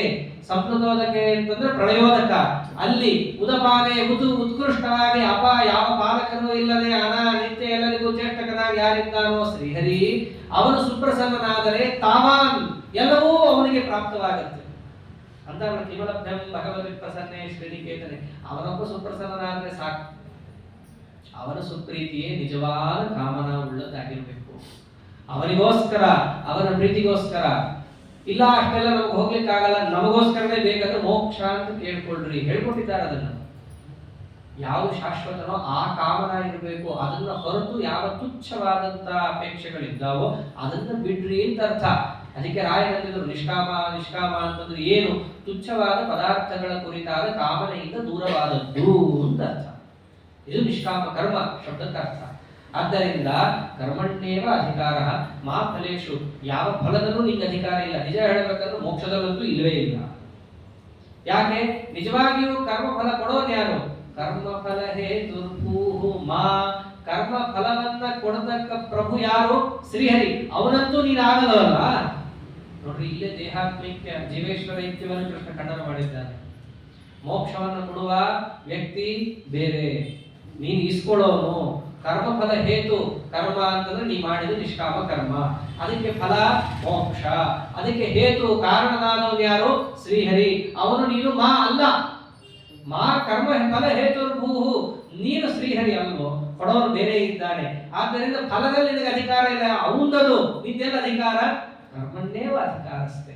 ನಿನ್ನ ಅಧಿಕಾರ ಇರೋದು ಕೆಲಸ ಮಾಡೋದ್ರಲ್ಲಿ, ಅದು ಒಳಗಿಂದ ಅವನು ಮಾಡಿಸಿದ್ರೆ ಅದು ಕೂಡ. ಹೀಗೆ ಯಾವಾಗ ಪರಮಾತ್ಮ ಕರ್ಮದಲ್ಲಿ ಅಧಿಕಾರ, ಕರ್ಮದ ಅಪೇಕ್ಷೆ ಪಡಬೇಡ ಅಂದ್ರೆ ಮಾಡದೆಲ್ಲ ಬಿಟ್ಬಿಡಪ್ಪ. ಏನು ಇಲ್ಲೇ ಇಲ್ಲ ನನಗೆ ಫಲದಲ್ಲಿ ಅಂತ ಅಂದುಬಿಟ್ರೆ ಮಾಡ್ಬೇಕು ಯಾಕೆ ನಾನು? ಅದಿಲ್ಲ. ಮಾತೆ ಸಂಗೋಸ್ತ್ವ ಕರ್ಮಣಿ ಅಕರ್ಮಣಿ, ಕೆಲಸ ಇಲ್ಲದೆ ಸುಮ್ಮನೆ ಕೂತ್ಕೊಳ್ಳೋದಕ್ಕೆ ನಿನಗೆ ಅವಕಾಶ ಇಲ್ಲ. ಕೆಲಸ ನೀ ಮಾಡಲೇಬೇಕು. ಯಾಕೆ? ಕೆಲಸ ಮಾಡದೇ ಇದ್ರೆ ಪಾಪ ಬರುತ್ತೆ. ಕುರ್ವನ್ನೇವೇಹ ಕರ್ಮಾಣಿ ಜಿಜೀವಿಷೇ ಶತಂ ಸಮಾಹ. ನಿನಗೆ ಉಸಿರಾಟ ಆಡ್ಲಿಕ್ಕೆ ಅವಕಾಶ ಕೊಟ್ಟಿದ್ದೀನಿ ಅಂತಂದ್ರೆ ನಿನಗೆ ಕೆಲಸ ಮಾಡಲೇಬೇಕು ಅಂತ ಅರ್ಥ. ಮಾಡಲಿಲ್ಲ ಅಂದ್ರೆ ಮಹಾ ಪಾಪ ಇದೆ. ಆದ್ರೆ ತಮಾಷೆ ಇಷ್ಟಿದೆ, ಕೆಲಸ ಮಾಡದೇ ಇದ್ರೆ ನಿನಗೆ ಪಾಪ ಇದೆ ಅಂತ ಹೇಳಿದ್ದಾನೆ ಹೊರತು ಫಲದ ಅಪೇಕ್ಷೆಯನ್ನು ಬಿಟ್ಟರೆ ಪಾಪ ಇದೆ ಅಂತ ಎಲ್ಲೂ ಹೇಳಿಲ್ಲ. ಒಂದು ವೇಳೆ ವೇದಶಾಸ್ತ್ರಗಳು ನೀನು ಫಲದ ಅಪೇಕ್ಷೆಯನ್ನು ಪಡೆದೇ ಇದ್ರೆ ಪಾಪ ಬರುತ್ತೆ ಅಂತ ಹೇಳಿದ್ದಾರೆ, ಹೌದಪ್ಪ ನಮ್ಗೆ ಸ್ವರ್ಗದ ಅಪೇಕ್ಷೆ ಇರಬೇಕಿತ್ತು. ವೇದಗಳು ಹಂಗೇನು ಹೇಳಿಲ್ಲ. ವೇದಗಳೆಲ್ಲ ಸ್ವರ್ಗವನ್ನು ಅಪೇಕ್ಷೆ ಪಡ್ರಿ ಅಂತ ಹೇಳಿಲ್ಲ. ಮತ್ತೇನು ಹೇಳಿದ್ರು? ಸ್ವರ್ಗದ ಅಪೇಕ್ಷೆ ಇದ್ದರೆ ಯಾಗ ಮಾಡುವಂಥದ್ದು ಹೊರತು ಸ್ವರ್ಗದ ಅಪೇಕ್ಷೆ ಇಟ್ಟುಕೊಂತ ಅದೇನು ಹೇಳಿಲ್ವಲ್ಲ. ಅದಕ್ಕೆ ಕೃಷ್ಣ ತೆಗೆದಿಟ್ಟ. ಹಂಗೆ ಯಾಕೆ ಹೇಳಿದೆ ಅಂತಂದ್ರೆ ಫಲ ನಿನ್ನ ಕೈಲಿ ಇಲ್ಲಪ್ಪ, ನಿನ್ನ ಕೈಲಿ ಅದನ್ನು ತಗೊಳಕ್ ಆಗಲ್ಲ. ಕೆಲಸ ಮಾಡಕ್ಕಷ್ಟೇ ನಿನ್ನ ಕೈಲಿ ಆಗತ್ತೆ, ಅದಕ್ಕೆ ಅಷ್ಟೇ ನಿನಗೆ ಅದನ್ನು ವಿಧಾನ ಮಾಡಿರೋದು. ಇದು ವೇದಶಾಸ್ತ್ರ ಹೊಂದಾಣಿಕೆ ಆಗುವ ಅರ್ಥ. ಆದ್ದರಿಂದ ನಾ ಫಲದ ಅಪೇಕ್ಷೆ ಬಿಡು, ಫಲದ ಅಪೇಕ್ಷೆ ಬಿಡು ಅಂತ ಹೇಳಿದ್ದು ವೇದಶಾಸ್ತ್ರಕ್ಕೆ ಸಂಪೂರ್ಣ ಸಮ್ಮತವೇ ಆಗಿದೆ. ಇದನ್ನು ಹೇಳ್ತಾ ಇದ್ದ. ಅಷ್ಟೇ ಅಲ್ಲ, ನಾವು ಸಾಮಾನ್ಯವಾಗಿ ಎಲ್ಲೆಲ್ಲಿ ಆ ಶ್ಲೋಕಗಳನ್ನು ಓದ್ತೀವೋ ಅಷ್ಟೇ ಆಖರಿ ದಿನ ವಿಜಯ ಕವಚ ಹೇಳ್ತೀವಿ. ಅಲ್ಲೇನು ಬರುತ್ತೆ? ಯಾರು ಮರಣನಾದರೂ ಜ್ಞಾನ ಉದಯವಾಗುವುದು. ಮತ್ತೆ ಅವನಿಗೆ ಯಾರು ವಿಜಯ ಕವಚವನ್ನು ಹೇಳ್ತಾರೋ ಅವನಿಗೆಲ್ಲ ಜ್ಞಾನ ಬರುತ್ತೆ. ಮತ್ತೆ ಜ್ಞಾನ ಬರುತ್ತೆ ವಿಜಯ ಕವಚ ಹೇಳಬಾರ್ದು ಕೃಷ್ಣನ ಪ್ರಕಾರ. ಮತ್ತೆ ಯಾತಕ್ಕೆ ಹೇಳಬೇಕು? ದೇವ್ರ ಪ್ರೀತಿಗೋಸ್ಕರ ಹೇಳಬೇಕು. ಮತ್ತೆ ಬರದ್ರೆ ಯಾಕೆ ಅವರು ಅದನ್ನ ಹಂಗೆ ಬರಿಬೋದಿತ್ತಲ್ಲ. ಮದರದಾದರೂ ಜ್ಞಾನ ಉದಯವಾಗುವುದು ಬದಲು ಹರಿಪ್ರೀತಿ ಆಗುವುದು ಅಂತ ಬರಬೇಕಿತ್ತು. ಅವ್ರಿಗಷ್ಟು ಗೊತ್ತಿಲ್ಲ, ಅವ್ರೇನು ದಂಡ್ರ ದಾಸರಾಯರು. ಮತ್ತೆ ಯಾಕೆ ಬರದದ್ದು? ಇದೊಂದೇ ಅಲ್ಲ, ರಾಯ ಸ್ತೋತ್ರದಲ್ಲೂ ಪುಂಕಾನುಪುಂಗ ಫಲಶ್ರುತಿದೇ ಒಂದು ಶ್ಲೋಕಗಳೇ ಬರೆದಿಟ್ಟಿದ್ದಾರೆ. ವೇದ ಸ್ತೋತ್ರ ಪಡೆಯುತ್ತೆ ಮೂರು ವೃಂದಾವನಂತಿಗೆ ಅಂತ ಹೇಳಿ ಶುರು ಮಾಡಿದ್ರೆ ಒಂದು ಅರ್ಥದಲ್ಲಿ ನೋಡಿದ್ರೆ ಇಡೀ ಸ್ತೋತ್ರ ತುಂಬ ಫಲಶ್ರುತಿನೇ ಇದೆ. ಎಲ್ಲಿ ಮೊದಲಿಂದ ವಿಮಲೀಕರೋತು ಇಂದ ಶುರು ಮಾಡಿದ್ರೆ ಸಂತಾನ ಸಂಪತ್ತು ನಿರುದ್ಧ ಭಕ್ತಿ ಯಾವ ಶ್ಲೋಕ ತಗೊಂಡ್ರು ಏನೋ ಒಂದು ಫಲ. ಯಾಕೆ ಹೇಳಿದ್ರು ಗೊತ್ತಿಲ್ಲ ಅವ್ರಿಗೆ. ಗೀತಾ ವಿವೃತ್ತಿ ರಾಯರೇ ಬರೋದು, ಅವರೇ ಹೇಳಿ, ಅವ್ರ ಶಿಷ್ಯರು ಅಪಣಾಚಾರ ನಿತ್ಯ ಅವ್ರನ್ನ ನೋಡಿ ಅವ್ರಿಗೆ ಚಟ್ನಿ ರುಬ್ಬಿ ಹಾಕಿರೋ ಅಪಣಾಚಾರ ಗೊತ್ತಿಲ್ಲ ಆಯ್ತು. ಮತ್ತದ್ರ ಅರ್ಥ ಏನು? ಅದಕ್ಕಂದ್ರು ರೋಚನಾರ್ಥ ಫಲಶ್ರುತಿ. ನಿಮಗೆ ಒಮ್ಮೆಲೆ ವಿಷ್ಣು ಪ್ರೀತಿಯಾಗಿ ಮಾಡೋದ್ರಿಂದ ಯೋಗ್ಯತಾ ಅಲ್ಲ. ದೃಷ್ಟಾಂತಕ್ಕೆ ನಮ್ಮ ಆಚಾರ್ಯ ಹೇಳ್ತಾ ಇದ್ರು, ಅವ್ರ ಉಪನ್ಯಾಸದಲ್ಲಿ ಹೇಳೋ ದೃಷ್ಟಾಂತನೇ ಹೇಳ್ಬಿಡ್ತೀವಿ, ನಮ್ದೇನು ಹೊಸದೇನಿಲ್ಲ ಇಲ್ಲಿ. ಅವ್ರೇನು ಹೇಳ್ತಿದ್ರು, ಒಬ್ಬ ಪುಟ್ಟ ಹುಡುಗ ಸಂಧ್ಯಾ ವಂದನೆ ಮಾಡಬೇಕು, ಹೊಸ ಹುಡುಗ ಆಗಿಂದ ಮುಂಚೆ ಆಗಿದೆ, ಹಸುವೆ ಹಸುವೆ ಹಸುವೆ ಅಂತ ಇರ್ತಾನೆ. ಅವಾಗ ಏನಂತಾರೆ ಹೇಳ್ಕೊಡೋರು ಸಂಧ್ಯಾ ವಂದನೆ, ನೋಡು ನೀನು ಸಂಧ್ಯಾ ವಂದನೆ ಮಾಡಿದ್ರೆ ನೀನು ಕೊಡೋದು. ಅವಾಗ ಇಟ್ಟು ಬೆಲ್ಲ ಅಂತ ಇರ್ತಿತ್ತಂತೆ. ಈಗ ಅದೆಲ್ಲ ಹೋಗಿಬಿಟ್ಟಿದೆ. ಇವಾಗ ಏನೇನೋ ಬೂಸ್ಟ್ ಕಾಂಪ್ಲಾನ್ ಎಲ್ಲ ಬಂದು ಎಲ್ಲ ಹಾಳಾಗಿ ಸರ್ವನಾಶ ಆಗಿದೆ. ಬಟ್ ಅವಾಗ ಆರೋಗ್ಯಕರ ಇಟ್ಟು ಬೆಲ್ಲ. ನೋಡು ನೀನು ಹೊಟ್ಟೆ ತುಂಬಬೇಕಂದ್ರೆ ಹಿಟ್ಟು ಬೆಲ್ಲ ತಿನ್ಬೇಕು, ಹಂಗಿದ್ರೆ ನೀನು ಸಂಧ್ಯಾವಂದನೆ ಮಾಡಿದ್ರೆ ಕೊಡ್ತೀನಿ. ಅವಾಗ ನೀನು ತನ್ನ ಹೊಟ್ಟೆ ತುಂಬಲಿಕ್ಕೆ ಆ ಕಾಲದಲ್ಲಿ ತತ್ಕ್ಷಣದ ಸುಖದ ಪ್ರಾಪ್ತಿಗೆ ಅವನೇನ್ ಮಾಡ್ತಿದ್ದ, ಬಡ ಬಡ ಸಂಜಾನ ಉತ್ತರ ಕೊಡೋದರಪ್ಪ, ಇಲ್ಲ ಕೊಡಲು ಇವರು ಅಂತ ಹೇಳಿ ಬೈಕೊಂಡು ಮಾಡೋ ಏನೋ ದೊಡ್ಡಲ್ಲಿ ಏನ್ ಮಾಡ್ತಿದ್ದ, ಶುರು ಮಾಡ್ತಾ ಇದ್ದ. ಅಂದ್ರೆ ಹಿಟ್ಟು ಬೆಲ್ಲದ ಆಸೆಗೆ ಅವನೇನ್ ಮಾಡ್ತಿದ್ದ, ಮೊದಲು ಕೆಲಸ ಮಾಡ್ತಾ ಇದ್ದ. ಆಮೇಲೆ ದೊಡ್ಡವನಾಗ್ತಾ ಆಗ್ತಾ ಏನಾಗುತ್ತೆ, ಹಿಟ್ಟು ಬೆಲ್ಲ ಹೋಗುತ್ತೆ, ಸಂಧ್ಯಾವಂದನೆ ಬಗ್ಗೆ ಜ್ಞಾನ ಉಳ್ಕೊಳ್ಳುತ್ತೆ. ಇದಕ್ಕೋಸ್ಕರವಾಗಿ ಏನ್ ಮಾಡಿದ್ದು, ದೊಡ್ಡವರೆಲ್ಲರೂ ಕೂಡ ಫಲಶ್ರುತಿ ಹೇಳಿದ್ದು. ಇದೊಂದು ರುಚಿ ತೋರಿಸದಂತೆ, ಇದನ್ನು ತಗೋಪ ನೋಡು. ಕಡೆ ಏನಾಗತ್ತೆ, ಆ ಮಹಾನುಭಾವದ ಸೇವೆಯನ್ನು ಮಾಡ್ತಾ ಮಾಡ್ತಾ ಅವರ ಅನುಗ್ರಹದಿಂದಾಗಿ ಆ ಫಲದ ಬಗ್ಗೆ ಅವರ ಅಪೇಕ್ಷೆ ಅದಾಗದೆ ಹೋಗಿ, ನೀವು ಫಲ ಕೊಡ್ರಿ ಬಿಡ್ರಿ, ನೀವು ಸೇವನ ಮಾಡ್ತೀನಿ ಅನ್ನೋ ಮಟ್ಟಕ್ಕೆ ಅವನೇ ಬರ್ತಾನೆ. ಅದಕ್ಕೋಸ್ಕರ ರೋಚನಾರ್ಥ ಫಲಶ್ರುತಿ, ಅವನಿಗೆ ಸ್ವಲ್ಪ ರುಚಿಸಲಿ ಈ ಮಾರ್ಗ ಅನ್ನೋದಕ್ಕೆ ಇದನ್ನು ತೋರಿಸಿದ್ದು. ಅಂದ್ರೇನು ನೋಡೋ, ಇಂಥ ಫಲನೇ ನಿನಗಿಷ್ಟ ಆನಂದ ಕೊಡುತ್ತೆ ಅಂತಂದ್ರೆ ಇದು ಕಿಮು ಪರಮಾತ್ಮನ ಸುಪ್ರೀತಿ. ಅವನ ಸುಪ್ರಸನ್ನತೆಯನ್ನು ಗಳಿಸಿದ್ರೆ ಇಂಥದ್ದಿಲ್ಲ ಅಂತಿಲ್ಲ, ಎಲ್ಲವನ್ನೂ ಕೂಡ ಪರಮಾತ್ಮ ಕೊಟ್ಟು ಬಿಡ್ತಾನೆ ನಿನಗೆ. ಆದ್ದರಿಂದ ನೀನೇ ಯೋಚನೆ ಮಾಡು, ನೋಡಿ ಇಂಥ ಪುಟ್ಟು ಪದಾರ್ಥದಿಂದ ಇಷ್ಟ ಆನಂದ ಆಗ್ತಾ ಇದೆ, ಇದಕ್ಕಿಂತ ದೊಡ್ಡದು ಬೇಕೋ ಬೇಡವೋ?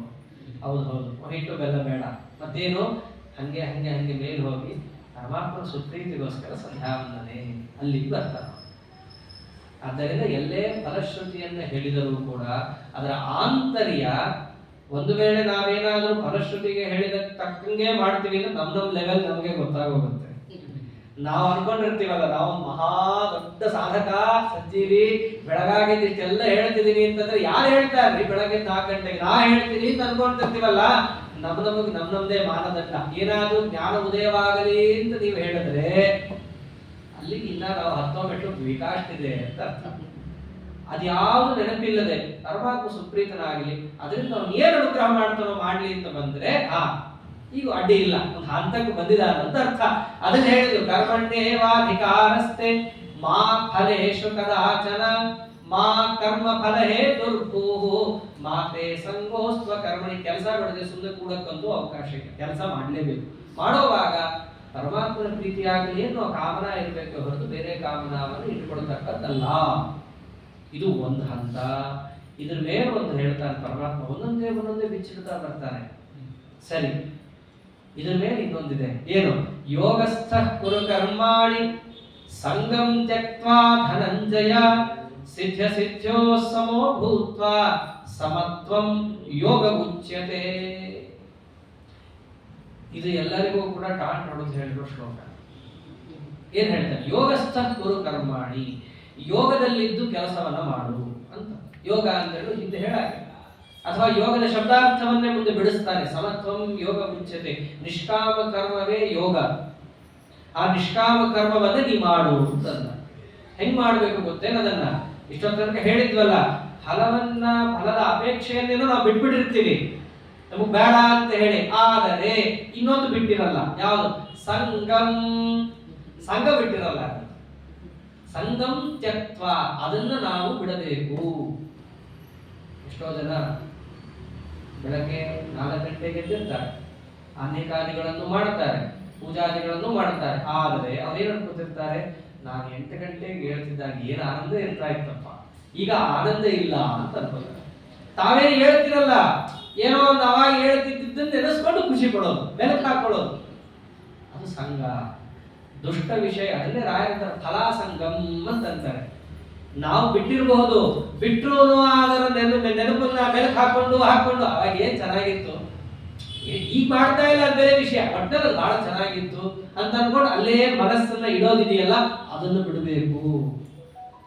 ಮೊದಲು ಹೇಳಿದ್ದು ನಿರ್ಯೋಗ ಕ್ಷೇಮ ಅಂತ ಬಿಡಕ್ಕಷ್ಟೇ, ಆಮೇಲೆ ಬಿಟ್ಟಿದ್ದನ್ನು ನೆನಪು ಮಾಡ್ಕೋಬಾರ್ದು. ಮೊದಲು ಹೇಳ್ತಾ ಇದ್ದಾರೆ ಸಂಗಂ ತ್ಯಕ್ತ್ವಾ ಧನಂಜಯ, ಮೊದಲು ಬಿಡಬೇಕು, ಬಿಟ್ಟಿದ್ದನ್ನು ನೆನಪು ಮಾಡ್ಕೋಬಾರ್ದು. ಅಂದ್ರೆ ಬಿಟ್ಟಂಗೆ ಇಲ್ಲ, ಏನ್ ಬಿಟ್ಟಂಗೆ, ದಾನ ಕೊಡೋದು ಕೊಟ್ಟು ಬಿಡೋದು, ಆಮೇಲೆ ಕೊಡಬಾರ್ದಾಗಿತ್ತು, 100 ರೂಪಾಯಿ ಜಾಸ್ತಿ ಬಂದ್ಬಿಟ್ಟಿದೆ ಅನ್ಸುತ್ತೆ. ಇವೆಲ್ಲ ಸಂಗಂ ತ್ಯಕ್ತ್ವಾ, ಇದನ್ನು ಬಿಡಬೇಕು. ಆಮೇಲೆ ಸಿದ್ಧೋ ಸಮೋ ಭೂತ್ವಾ ಸಮತ್ವಂ ಯೋಗ ಉಚ್ಯತೆ. ಸಿದ್ಧೋ ಸಮೋ ಭೂತ್ವಾ, ಒಂದು ವೇಳೆ ನಾವು ಮಾಡಿದ ಕೆಲಸ ನಾವು ಅಂದುಕೊಂಡಂತೆಯೇ ಅದು ನಡೀಲಿ, ನಡೆದಾಗ ಬರುವ ಉತ್ಸಾಹ. ಒಂದು ವೇಳೆ ನಾವು ಅಂದ್ಕೊಂಡಂಗೆ ನಡೀಲಿಲ್ಲ, ಅವಾಗ ಬರುವ ಅನುತ್ಸಾಹ, ಈ ಸಿದ್ಧಿ ಅಸಿದ್ಧಿ ಇವೆರಡೂ ಕಡೆಯಲ್ಲೂ ಕೂಡ ಸಮಭೂತ್ವ. ನಾವು ಮಾಡಿದ್ದು ಭಗವಂತನ ಪ್ರೀತಿಗೆ ಅಂತಿದ್ರೆ ಇವೆಲ್ಲವೂ ಆಟೋಮೆಟಿಕ್ ಆಗಿ ನಮಗೆ ಸಿದ್ಧವಾಗುತ್ತೆ. ಒಂದು ವೇಳೆ ನಾವೇನಾದ್ರೂ ಮಾಡಿದ್ದಕ್ಕೆ ಫಲ ಅಲ್ಲಿದೆ, ನಾರಾಯಣ ಉಪನಿಷತ್ತು ನೋಡಿದ್ರೆ ಗೊತ್ತಾಗೋಗುತ್ತೆ. ಪ್ರಾವಿಂದತೆ ಪ್ರಾಜಾಪತ್ಯಂ ಪ್ರಾಯಸ್ಕೋ ಶಂಭೋಪತ್ಯಂ ತಥೋ ಮೃತತ್ವಮಷ್ಟತೆ ತಥೋ ಮೃತ, ಏನು ಉದ್ದ ಹೇಳ್ತಾರೆ ಫಲ. ಅವನ ಮಕ್ಕಳಾಗತ್ತೆ, ಮನೆ ಆಗತ್ತೆ, ದುಡ್ಡಾಗತ್ತೆ, ಎಲ್ಲವೂ ಸಿಗುತ್ತೆ, ಇಂಥ ಸಿಗಲ್ಲ ಅಂತಿಲ್ಲ, ಹೇಳಲ್ಲ, ಏನು ಸಿಗ್ಲೇ ಇಲ್ಲ. ಅವಾಗ ವೇಸ್ಟ್ ಬಿಡು, ಏನ್ ಪ್ರಯೋಜನ ಇಲ್ಲ ಹೇಳೋದ್ರಿಂದ ಅಂತ ಬಿಡೋದು ತಪ್ಪು. ಯಾವಾಗ ನಮ್ಗೆ ಹಂಗನ್ಸುತ್ತೆ, ನಮಗನ್ಸಿದ್ದು ಫಲ ಸಿಗದೆ ಇದ್ರೆ ಹಂಗನ್ಸುತ್ತೆ. ನಮಗನ್ಸಿದ್ದು ಯಾವ ಫಲ? ಈ ಲೌಕಿಕವಾದ ಫಲ. ಅದಕ್ಕೆ ಪರಮಾತ್ಮ ಅದನ್ನು ಬಿಡಿ ಅಂತಂದ್ರೆ. ನಿಜವಾದ ಫಲ ಯಾವ್ದು ಹಿಡ್ಕೊಳಕ್ ಹೇಳಿದ್ದು? ಅವನ ಪ್ರೀತಿ. ಅದಂತೂ ಪರಮಾತ್ಮ ಅಂದ್ರೆ ನನಗ್ ಗೊತ್ತು, ನನ್ನ ಭಕ್ತ, ಅವನನ್ನು ಯಾವಾಗ ಎತ್ತಬೇಕು ನನಗೆ ಗೊತ್ತಿದೆ, ಯಾವಾಗ ಅವನ ಕೆಳಗೆ ಹಾಕ್ಬೇಕು ಗೊತ್ತಿದೆ. ಒಂದ್ ಮಾತು ಬರುತ್ತೆ, ಐಶ್ವರ್ಯ ಭಗವಂತಸ್ಯ ದಾರಿದ್ರ್ಯಂ ಪರಮೌಷಧಂ ಅಂತ. ತುಂಬಾ ಶ್ರೀಮಂತ, ಅವನು ಹಾದಿ ತಪ್ತಾ ಇದ್ದ. ಅವಾಗ ನಿಜವಾದ ಭಕ್ತನಾಗಿದ್ದರೆ ಪರಮಾತ್ಮ ಅವನನ್ನು ಏನ್ ಮಾಡ್ತಾನೆ, ಆ ದುಡ್ಡಿನಿಂದ ಇವನಿಗೆ ಸಾಧನೆ ಆಗ್ತಿಲ್ಲ ಅಂತ ಹೇಳಿ ತಾನೇ ದುಡ್ಡು ಕಿತ್ಕೊತಾನೆ. ಯಸ್ಯಾನುಗ್ರಹ ಇಚ್ಛಾಮಿ ತಸ್ಯ ವಿತ್ತಂ ಹರಾಮ್ಯಹಂ. ಫಸ್ಟ್ ಅವರಿಗೆ ದುಡ್ಡು ಕಿತ್ಕೊತಾನೆ.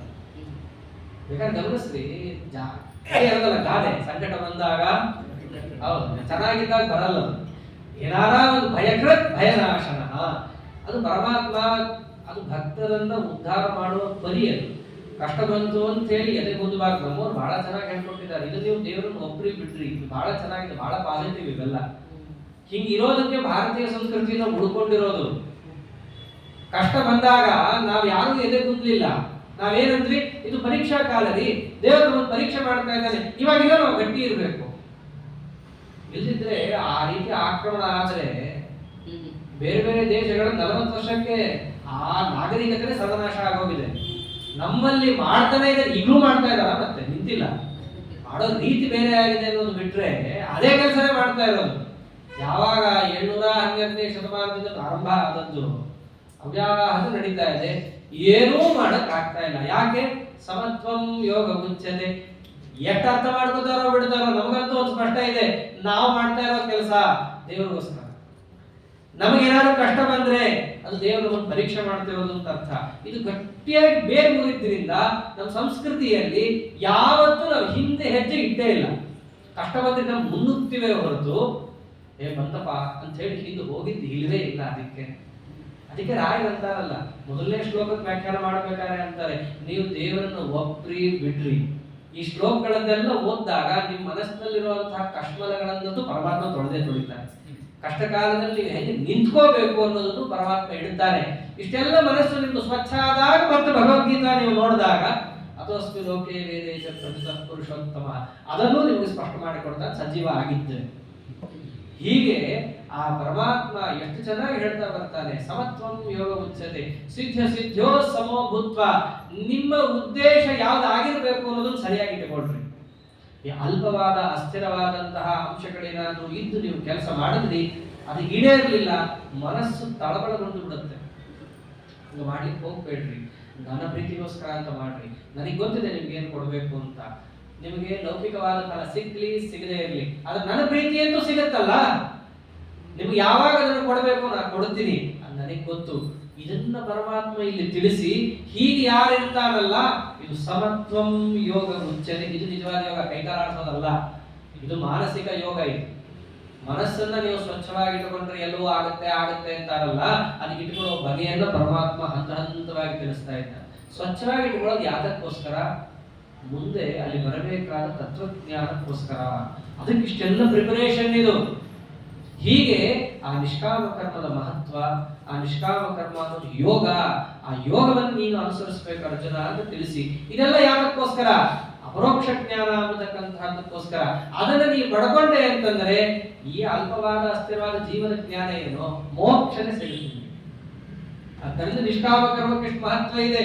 ಹೀಗೆ ಆ ಪರಮಾತ್ಮ ತಿಳಿಸ್ತಾ ಇದ್ದಾಗ ಮುಂದೆ ಆ ಪರೋಕ್ಷ ಜ್ಞಾನದ ಮಹತ್ವ ಏನು ಅಂತಾನೆ ಹೇಳ್ತಾ ಬರ್ತಾರೆ. ಇಷ್ಟೊತ್ತನಕ ನಿಷ್ಕಾಮ ಕರ್ಮದ ಮಹತ್ವ ಹೇಳ್ದ, ಮುಂದೆ ಅಪರೋಕ್ಷ ಜ್ಞಾನ ಅಂತೆಲ್ಲ ಹೇಳದ್ನಲ್ಲ. ಈ ಜೀವನ ಜ್ಞಾನ ಬರೋದೇನು ದೊಡ್ಡದು. ಜೀವನ ಜ್ಞಾನಕ್ಕೋಸ್ಕರ ಅಷ್ಟೇ ಅಪರೋಕ್ಷ ಜ್ಞಾನ ಅಲ್ಲ, ಅದರಿಂದ ಬಹಳ ದೊಡ್ಡ ಪ್ರಯೋಜನ ಇದೆ. ಅಪರೋಕ್ಷ ಜ್ಞಾನದ ಮಹತ್ವ ಏನು, ಅದರ ಫಲ ಏನು, ಯಾವ ರೀತಿ ಇರುತ್ತೆ ಇತ್ಯಾದಿ ಭಾಗವನ್ನ ಯಾವ ರೀತಿ ಹೇಳಿದ್ದಾನೆ ಅನ್ನೋದು ನಾಳೆ ದಿವಸ ನೋಡೋಣ. ಶ್ರೀಕೃಷ್ಣ ಅರ್ಪಣಮಸ್ತು. ಹರಯೇ ನಮಃ.